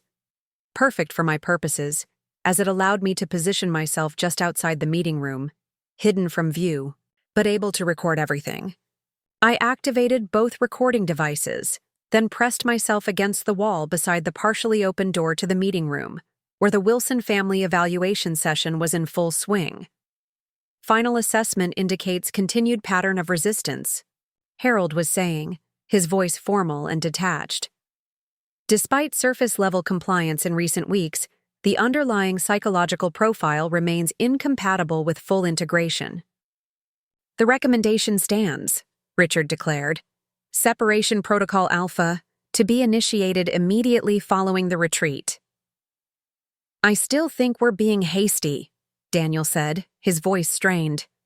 Rebecca has been making genuine efforts. The data doesn't support that conclusion, Eleanor countered firmly. Her recent behavioral modifications are tactical, not authentic. The pattern recognition software predicts a 96% probability of rebellion within 6 months, if we delay action. Pattern recognition software? They were using algorithms to analyze my behavior. We've prepared the necessary documents, Harold continued. A position with our Munich office, generous settlement package, and standard non-disclosure provisions. The dissolution can be managed quietly, with minimum disruption to family operations. And what about Becca? Daniel asked, an edge entering his voice. What about what she wants? What she wants is irrelevant, Thomas stated bluntly. She entered this family under our terms she agreed to. She never saw the real agreement, Daniel protested. You know that. None of them do before it's too late. My heart stuttered. Was Daniel acknowledging the forged signatures, the manipulated consent? Was he finally questioning the system? That's by design, Richard replied coldly. Initial testing showed that full disclosure resulted in a 98% rejection rate. The progressive integration model produces much higher compliance. You mean trapping people in a system they never agreed to? Daniel said, his voice rising slightly. Manipulating them until they're too invested to leave. A heavy silence followed this outburst.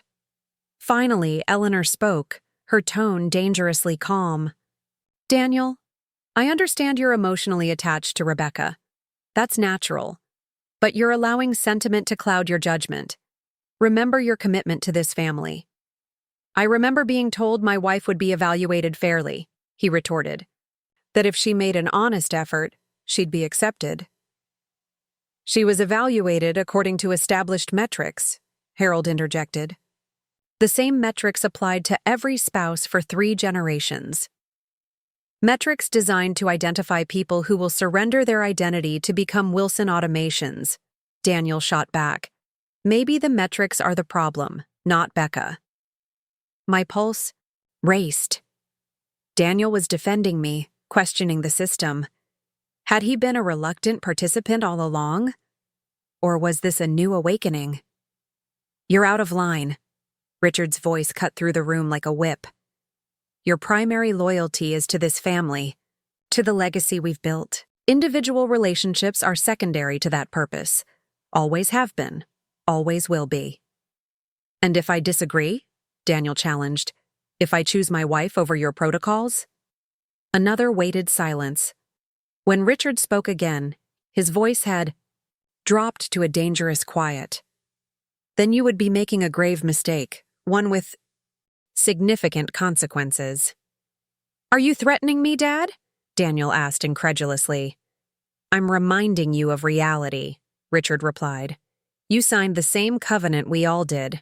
Your position, your inheritance, Your entire professional identity exists within the Wilson framework. Walking away means walking away from everything, including access to your trust fund, Thomas added with what sounded like smug satisfaction. The terms are quite specific about family loyalty requirements. Financial coercion, another control mechanism I hadn't fully appreciated until now. So those are my choices? Daniel's voice had gone quiet. Sacrifice my wife to maintain my position or lose everything to keep her? That's unnecessarily dramatic. Eleanor sighed. No one is asking you to sacrifice Rebecca. We're simply transitioning her out of a role she's proven unsuitable for, with generous compensation and minimal disruption. She'll have a fresh start, a successful career, financial security. Many would consider it a kindness. A kindness, Daniel repeated hollowly. Manipulating her into a divorce she doesn't want or understand, making decisions about her life without her knowledge or consent. Some kindness. Enough, Richard declared. The decision has been made. Harold has prepared the documents. The Munich position has been arranged. After the retreat, you will present the opportunity to Rebecca, as we've discussed. Her belongings will be moved while you're both at work next. Tuesday. Clean, efficient, compassionate. My stomach churned at the clinical dismantling of my life, all arranged without my knowledge, presented as a fait accompli. And if she refuses? Daniel asked, his voice tight with suppressed emotion. Then we move to Protocol Beta, Harold answered matter-of-factly. Though I strongly advise against it, the documentation process is unpleasant for all involved. Evidence creation. Manufacturing reasons for divorce that would destroy my reputation, my career, possibly my future prospects. The Wilson family's scorched earth policy for spouses who wouldn't leave quietly. This is wrong, Daniel said, his voice barely audible. All of it. The assessments, the protocols, the manipulation. It's wrong. It's necessary, Richard countered firmly. It's how we've preserved this family's position for generations, how we've ensured only suitable additions to the bloodline, how we've protected our legacy from dilution and disruption. It's how you've controlled everyone and everything around you, Daniel corrected. How you've turned us all into extensions of your will rather than individual human beings. That's enough, Eleanor interjected sharply. You're upset, Daniel. Perhaps you should take some time to compose yourself before we continue. No, Daniel's voice had strengthened. I'm seeing clearly for the first time in years. This system, this family cult you've created, it's toxic. It destroyed my relationship with Christine. It's destroying my marriage to Becca. It's destroying me. Shuffling sounds suggested movement in the room. Richard spoke again, his voice cold with authority.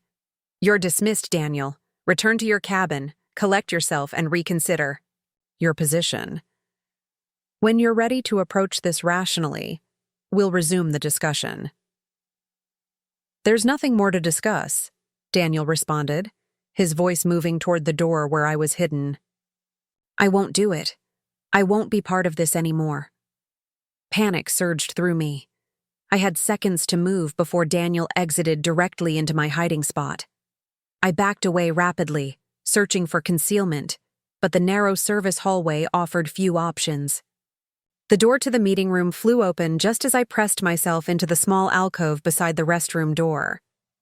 Daniel stormed out, his face flushed with anger, too absorbed in his own emotions to notice me partially hidden just feet away.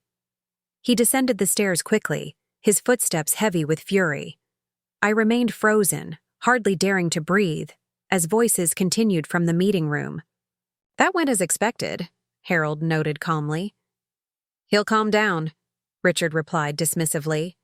They always do when they realize what they're giving up. If not, we have contingencies, Eleanor added. The psychological pressure points were mapped in his assessment last quarter. Thomas, be prepared to implement if necessary. Gladly, Thomas responded. Been waiting years to put little brother in his place. The conversation continued, but I had heard enough.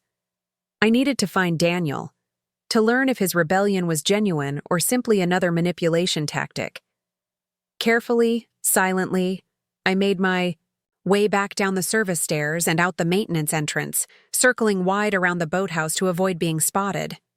I ran through the woods toward our cabin, mind racing with possibilities. If Daniel's outburst was genuine, we might have a chance, not to save our place in the Wilson hierarchy, but to escape it together, to rebuild our relationship free from their toxic influence. But if it was another layer of manipulation, a good cop performance designed to maintain my trust while they implemented their separation protocol, then I needed to accelerate my exit strategy immediately. Part 5. The Resolution and Transformation. The cabin door was ajar when I approached, Daniel's voice drifting from inside, tense, urgent, punctuated with frustration.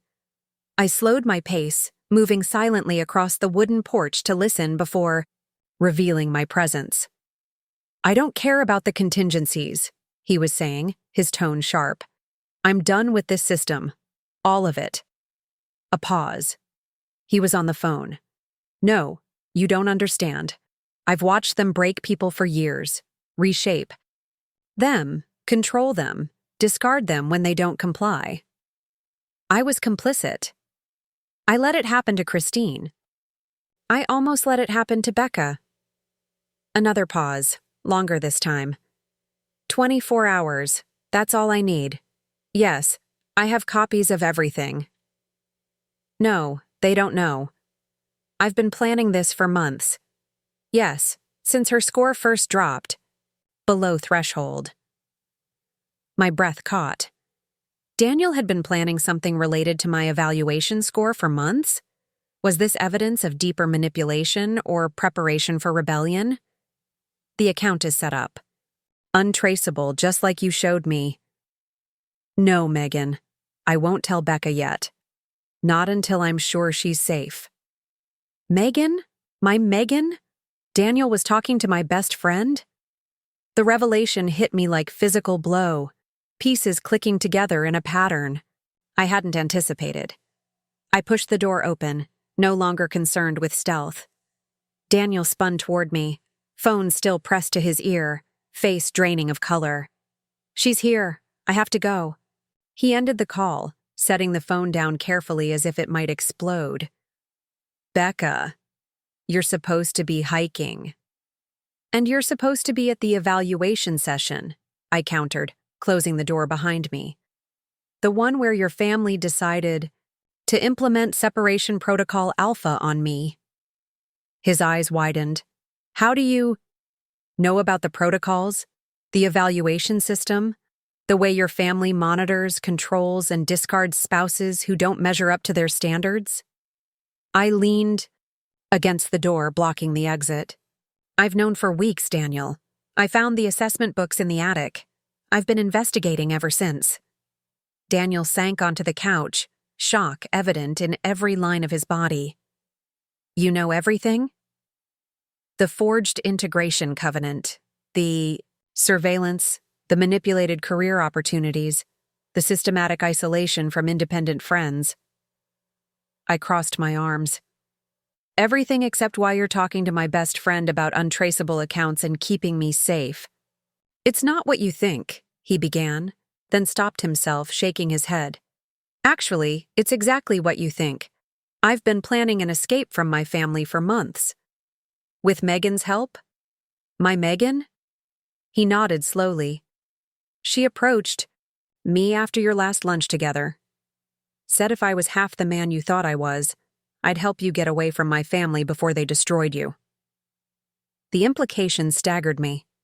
While I'd been investigating the Wilsons, gathering evidence for either confrontation or escape, Megan had been working with Daniel behind my back. "You could have told me," I said, hurt and confusion warring with cautious hope.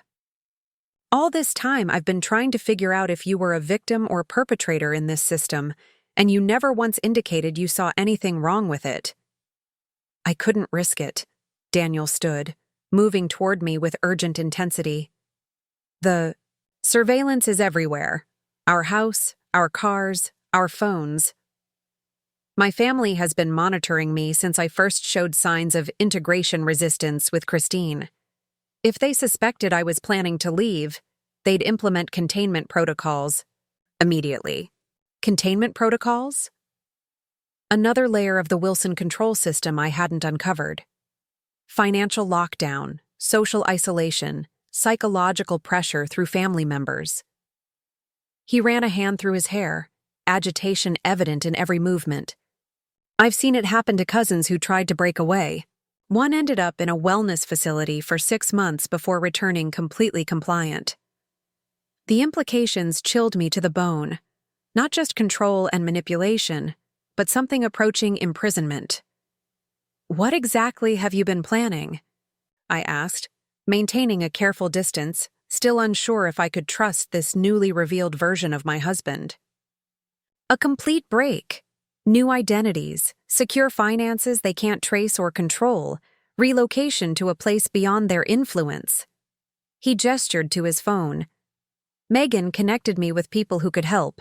Security specialists, financial experts, who understand how to shield assets from family dynasties like mine. It sounded elaborate, paranoid even. But after what I'd witnessed in the boathouse, I couldn't dismiss his concerns. "You believe your family would actually come after us? For what? Leaving the Wilson empire?" "It's not about the money," Daniel said with quiet certainty. "It's about control. No one leaves the Wilson system, not with their reputation, career, or relationships intact. My family built their empire by containing threats and eliminating variables. Anyone with insider knowledge of how they operate is, by definition, a threat." The picture he painted aligned with everything I'd discovered, yet seemed almost fantastical in its scope. A family so obsessed with control that they would pursue and punish escaped members like some corporate cult. "Why now?" I asked. "You said you've been planning for months. What changed today?" "They've moved up the timeline," he explained, pacing the small cabin. "Your separation was scheduled for next quarter, but something accelerated the process. In the meeting, they revealed the Munich position is already arranged. Your replacement belongings are already in storage. They're planning to move everything while we're at work on Tuesday." My replacement belongings. The phrase hit me like a physical blow. What does that mean?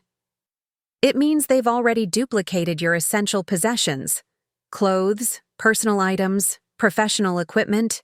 You'd go to work Tuesday, come home to our house, and find all your things apparently packed and moved to a new apartment you never arranged.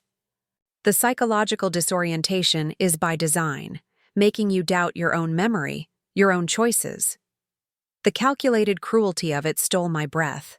This wasn't just controlling behavior. It was methodical psychological warfare designed to break resistance. "We need to leave," I said, decision crystallizing with sudden clarity. "Now. Today." Daniel nodded. I was coming to the same conclusion. "But we can't just run, not without protection. The documentation we need is at our house in Oak Ridge." My mind raced, formulating a plan that incorporated both my evidence and Daniel's escape preparations. "What exactly do you have?" "Financial. Records showing systematic control and manipulation. Recordings of family meetings discussing containment of relatives who tried to leave. Psychological assessments used to identify and exploit pressure points." He met my gaze directly. "Evidence of criminal activities disguised as family business. Criminal as in blackmail, corporate espionage, falsification of medical records to control problematic family members." He swallowed hard. "My family doesn't just cultivate power, they eliminate obstacles to maintaining it." The full picture was darker than I'd imagined, extending beyond controlling family dynamics into potentially criminal territory. "I have evidence, too," I admitted. "Recordings of today's meeting, photos of the legal documents in Harold's office, including the forged integration, covenant with my signature. Documentation of your family's spouse rating system and separation protocols. Daniel stared at me with something like awe. You've been investigating them all this time? Alone? Not entirely alone. Megan's been helping me, too. I allowed myself a small, ironic smile. Apparently, she's been quite busy. A tentative understanding passed between us. Two people who had been working toward the same goal from different directions, neither fully trusting the other enough to share the journey. We need to leave now, Daniel said, checking his watch. They'll be looking for me to reconsider my position soon, and when I don't return, they'll implement the contingency plan. Which is essentially house arrest disguised as a family intervention for my concerning behavior, he said grimly. Once that starts, we won't get another chance. I made a quick decision. We can't go to our house. It would be the first place they'd look. But Megan has copies of my evidence, and apparently she's been working with you on the escape plan. We go to her first, collect everything, then disappear. Daniel nodded, already moving to collect his essential items from around the cabin. I did the same, maintaining a cautious distance, still processing this new reality where my husband was neither villain nor victim, but something more complicated, a reluctant participant who had finally found the courage to break free. What? About the cameras? I asked, gesturing toward the bathroom where I'd discovered surveillance equipment. Already handled, he replied, showing me a small electronic device. Signal jammer. They've been seeing a looped feed of an empty cabin for the past 20 minutes. Professional-grade counter-surveillance equipment. Another sign that Daniel's rebellion had been carefully planned rather than impulsively decided. Car keys? I prompted, gathering only absolute essentials into my day pack. We can't take our car. GPS tracking. He pulled out a burner phone I hadn't seen before. I'm arranging alternative transportation now. Within 15 minutes, we had gathered our essentials and eliminated all electronic devices that could be tracked. Daniel led me out the back door of the cabin, through a service path that avoided the main areas of the retreat. Where exactly are we going? I whispered as we moved through the dense underbrush, circling wide around the Wilson property. Marina on the other side of the lake, he replied, keeping his voice low. There's a boat waiting. The escape felt surreal, slipping away from a family retreat through the woods like fugitives. Yet the evidence we'd both gathered, the conversations we'd recorded, suggested this level of caution was warranted. We emerged from the forest nearly a mile from the Wilson property, at a small public marina where weekend boaters launched their vessels. A middle-aged man in fishing gear nodded almost imperceptibly as we approached, then turned back to his tackle box without acknowledging us further. Daniel guided me to a modest fishing boat at the end of the dock. Get in, he murmured. Stay low until we're across. The man with the tackle box casually drifted toward a truck in the parking lot, leaving his fishing gear behind, gear that, I realized, he'd never actually used. Another part of Daniel's network, facilitating our escape without direct contact. As Daniel guided the boat across the lake, I finally asked the question that had been burning in my mind. When did you start seeing your family clearly? When did you decide to fight back? He kept his eyes on the water, hands steady on the controls. It wasn't one moment, more like a series of revelations I couldn't ignore anymore. He glanced at me briefly. Watching what happened to Christine was the start, seeing how they systematically isolated and then discarded her once she began questioning the family dynamics. You never told me the real story there. I wasn't allowed to, he said simply. Part of the separation protocol includes a complete narrative restructuring. I was given the story about her job opportunity in Chicago and required to maintain it. But you knew it was a lie. He nodded, guilt etching lines around his eyes. I told myself it was necessary, that she hadn't been right for the family, that she'd be happier elsewhere. The usual justifications. But then I saw her in Seattle 2 years ago during a business trip. She was diminished somehow, afraid. She wouldn't even speak to me. The boat cut smoothly through the water, putting distance between us and the Wilson retreat with each passing minute. And with me? I asked, needing to understand. Were you evaluating me all along? He was quiet for a long moment. At first, yes. It's what we were trained to do: observe, report, participate in the system. But something changed after our first year of marriage. What? You remained stubbornly yourself, he said with a small smile. Despite all the pressure, the subtle manipulation, my mother's guidance, you bent but never broke, never surrendered, the core of who you are. And that made you question the system?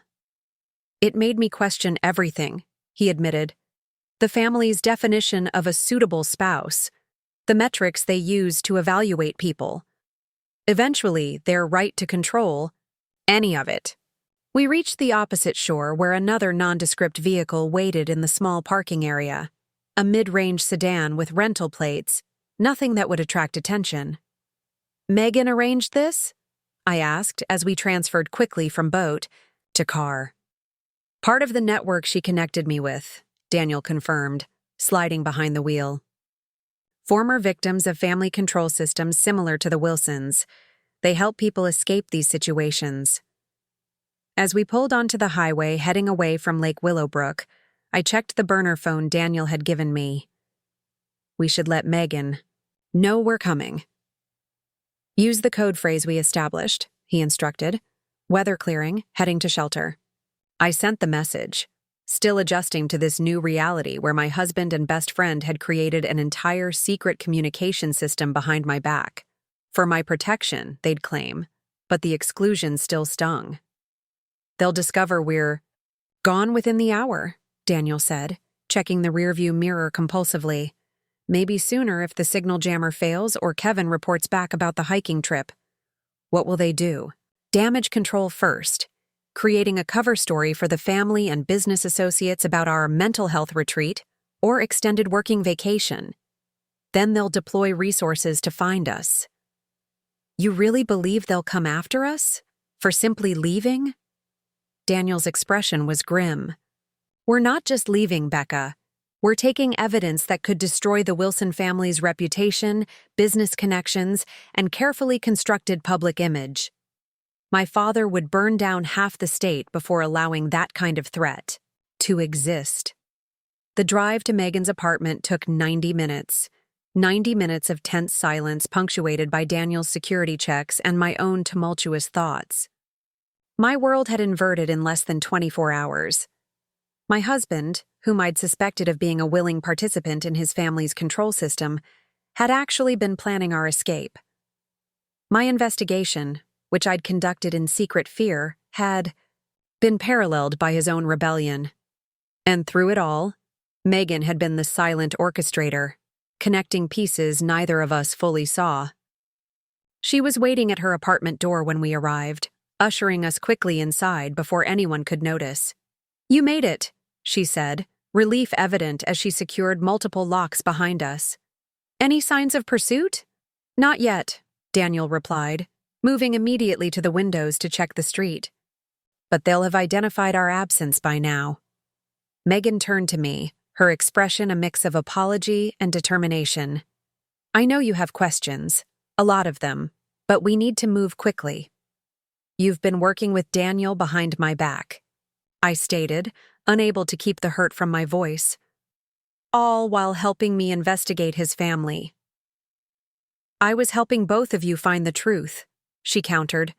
"When you started telling me about the Wilson family's controlling behaviors, I recognized the pattern from cases I'd encountered in my previous work." Previous work? This was new information. Before I moved to Oak Ridge, I worked with an organization that helps people escape family cults and control systems, she explained. When your description of the Wilsons started raising red flags, I began monitoring the situation more closely. "And approached me separately," Daniel added, "to determine whether I was victim or perpetrator." I couldn't tell you, Becca, Megan said, her eyes pleading for understanding. If Daniel was fully integrated into the Wilson system, revealing, my background could have endangered both of us. And if he was trying to break free, telling you prematurely could have exposed his efforts through the surveillance systems. The explanation was logical, even professional. But emotions don't always respond to logic. I thought I was protecting you by keeping you at arm's length from my investigation, I said. All while you were running your own operation. Not my operation, Megan corrected. Just connecting you both with resources you needed. And now we need to use those resources to get you both to safety. She led us to her home office, where a secure laptop displayed what appeared to be transportation schedules. Everything's arranged. New identification documents, secure financial accounts, relocation package. You'll leave tonight. Leave? To where? I asked, the reality of our situation finally sinking in. We weren't just escaping a controlling family. We were entering a kind of witness protection program. The less you know until you're on your way, the better, Megan replied. But it's somewhere the Wilson influence doesn't reach. Daniel nodded, apparently already familiar with these arrangements. What about the evidence? The documentation we've both collected? Secured and duplicated, Megan assured him. Copies have been encrypted and distributed to secure locations with deadman switches. If anything happens to either of you, the information goes public immediately. The professionalism of the operation was both reassuring and disturbing. This was clearly not Megan's first extraction from a controlling family system. I need time to process this, I said, feeling overwhelmed. 24 hours ago, I was investigating my husband's family. Now I'm running away with him, guided by my best friend who turns out to be some kind of cult extraction specialist. I know it's a lot, Megan acknowledged, but we don't have the luxury of time for a gentle transition. The Wilsons have resources. Most controlling families don't. Private security, law enforcement connections, financial leverage over half the state. As if to underscore her point, Daniel's burner phone vibrated with an incoming message. His expression darkened as he read it. What is it? I asked. My security contact at the retreat, he replied. Thomas has activated the concerned family protocol. There are already wellness checks being called in to local police departments around Oak Ridge, reporting us as potentially suicidal and dangerous to ourselves. The first stage of containment, Megan explained grimly. Creating a paper trail that justifies forcible intervention for your own safety. And the implications chilled me. They'd have us committed? Only if necessary, Daniel said. Usually the threat is enough to bring people back into compliance. The actual commitment is reserved for those who resist repeatedly. The depth of the Wilson family's control mechanisms continued to shock me, even after everything I'd discovered. This wasn't just manipulation. It was systemic abuse disguised as familial concern. We need to finalize the evidence package, Megan said. Moving to her computer. Combine what you both have collected, create the leverage you'll need if they continue pursuit. For the next hour, we worked methodically, downloading my recordings from the boathouse meeting, adding them to Daniel's collected documentation, organizing everything into a comprehensive case file that revealed the full extent of the Wilson family's control system. The evidence was damning when assembled. Psychological assessments used to identify vulnerabilities, financial manipulation to ensure dependence, surveillance records documenting private conversations, medical files altered to support interventions for non-compliant family members, and the spouse evaluation system with its clinical separation protocols. This would destroy them if released, Daniel said, staring at the compiled documentation, with a mixture of horror and vindication. Not just reputation damage. There's enough here for criminal charges against my father, Harold, possibly others. Which is why they'll do anything to prevent its release, Megan reminded us. Your safety depends on maintaining this leverage without having to use it. A delicate balance, threatening enough exposure to keep the Wilsons at bay, while avoiding pushing them to desperate measures. As evening approached, Megan's phone chimed with an alert. "Your transportation is ready. We need to move." She handed us each a folder containing new identification documents, financial information, and contact protocols. "Memorize, then destroy," she instructed. "Everything you absolutely need is also backed up digitally in secure locations you can access with the passwords provided." Reality hit me with stunning clarity. We were leaving everything behind. My photography business, our home, our entire established lives in Oak Ridge. "What about your safety?" I asked Megan suddenly. "Once we're gone, they'll know you helped us." "I've arranged my own exit strategy," she assured me. By this time tomorrow, Megan Chen will have accepted a job opportunity overseas. A different identity, a different life. Another revelation. My best friend had always been prepared for this possibility, had structured her life in Oak Ridge to be easily abandoned if necessary. "I don't know how to thank you," I said, emotion finally breaking through my shock. "Live free," she replied simply. "Build a life based on genuine choice, not manipulation. That's all the thanks I need." We left Megan's apartment through the service entrance, transferring quickly to an unmarked van that would take us to the next stage of our journey.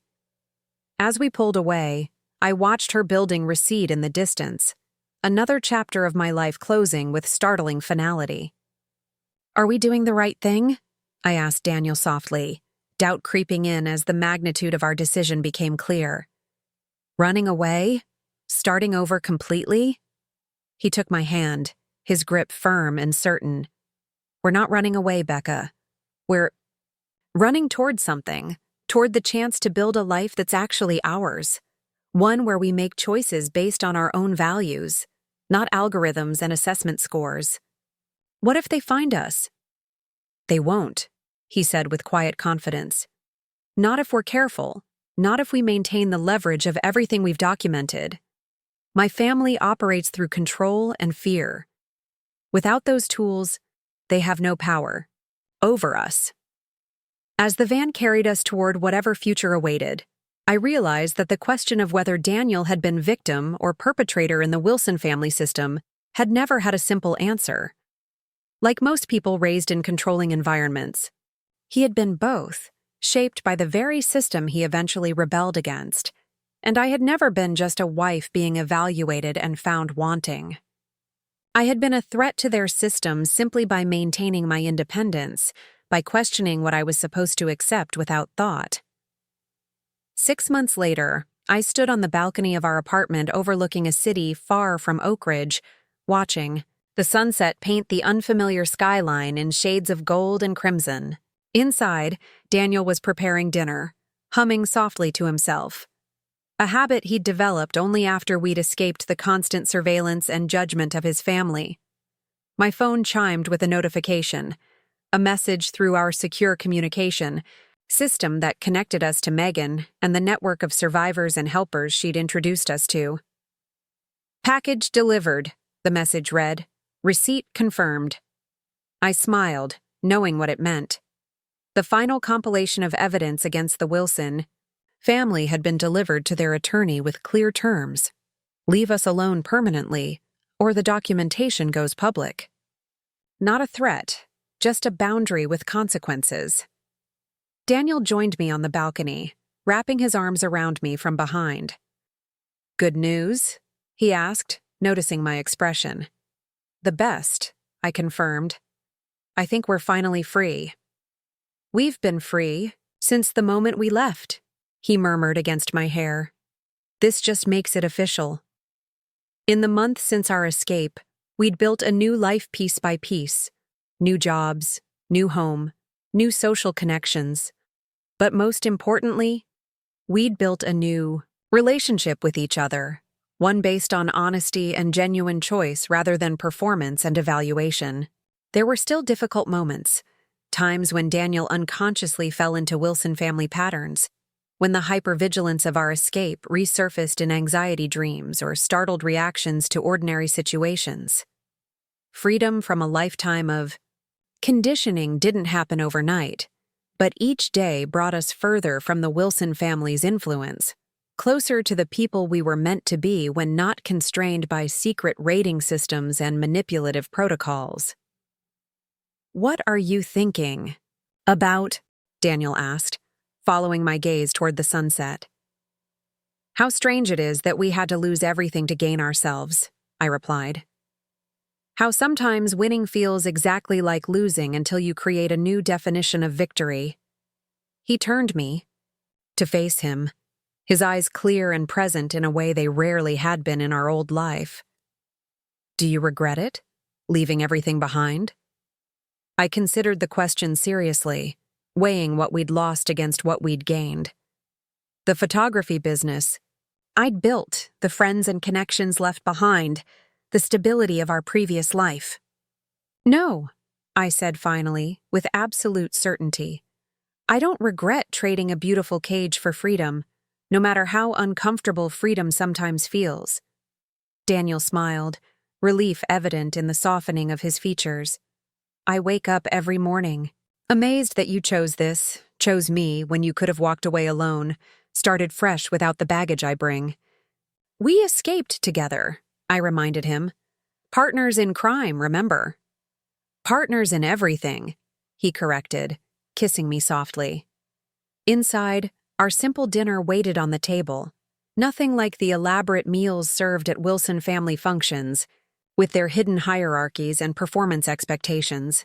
Just honest food, honest conversation, honest connection. As we settled into our evening routine, I reflected on the strange journey that had led us here. A secret rating system, discovered by accident. An investigation conducted in fear and determination. A husband who turned out to be both more and less complicit than I had imagined. A best friend with a secret past and the skills to help us escape.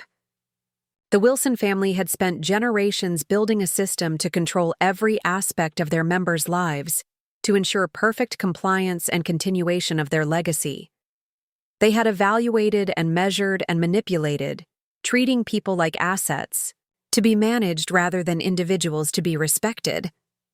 But in the end, all their protocols and assessments had failed to account for the most fundamental human quality, the desire for authentic freedom, the need to live by genuine choice rather than coercion. We had rated unsatisfactory in their system, but in escaping it, we had found something infinitely more valuable than their approval could ever be. We had found ourselves. Up next, you've got 2 more standout stories right on your screen. If this one hit the mark, you won't want to pass these up. Just click and check them out.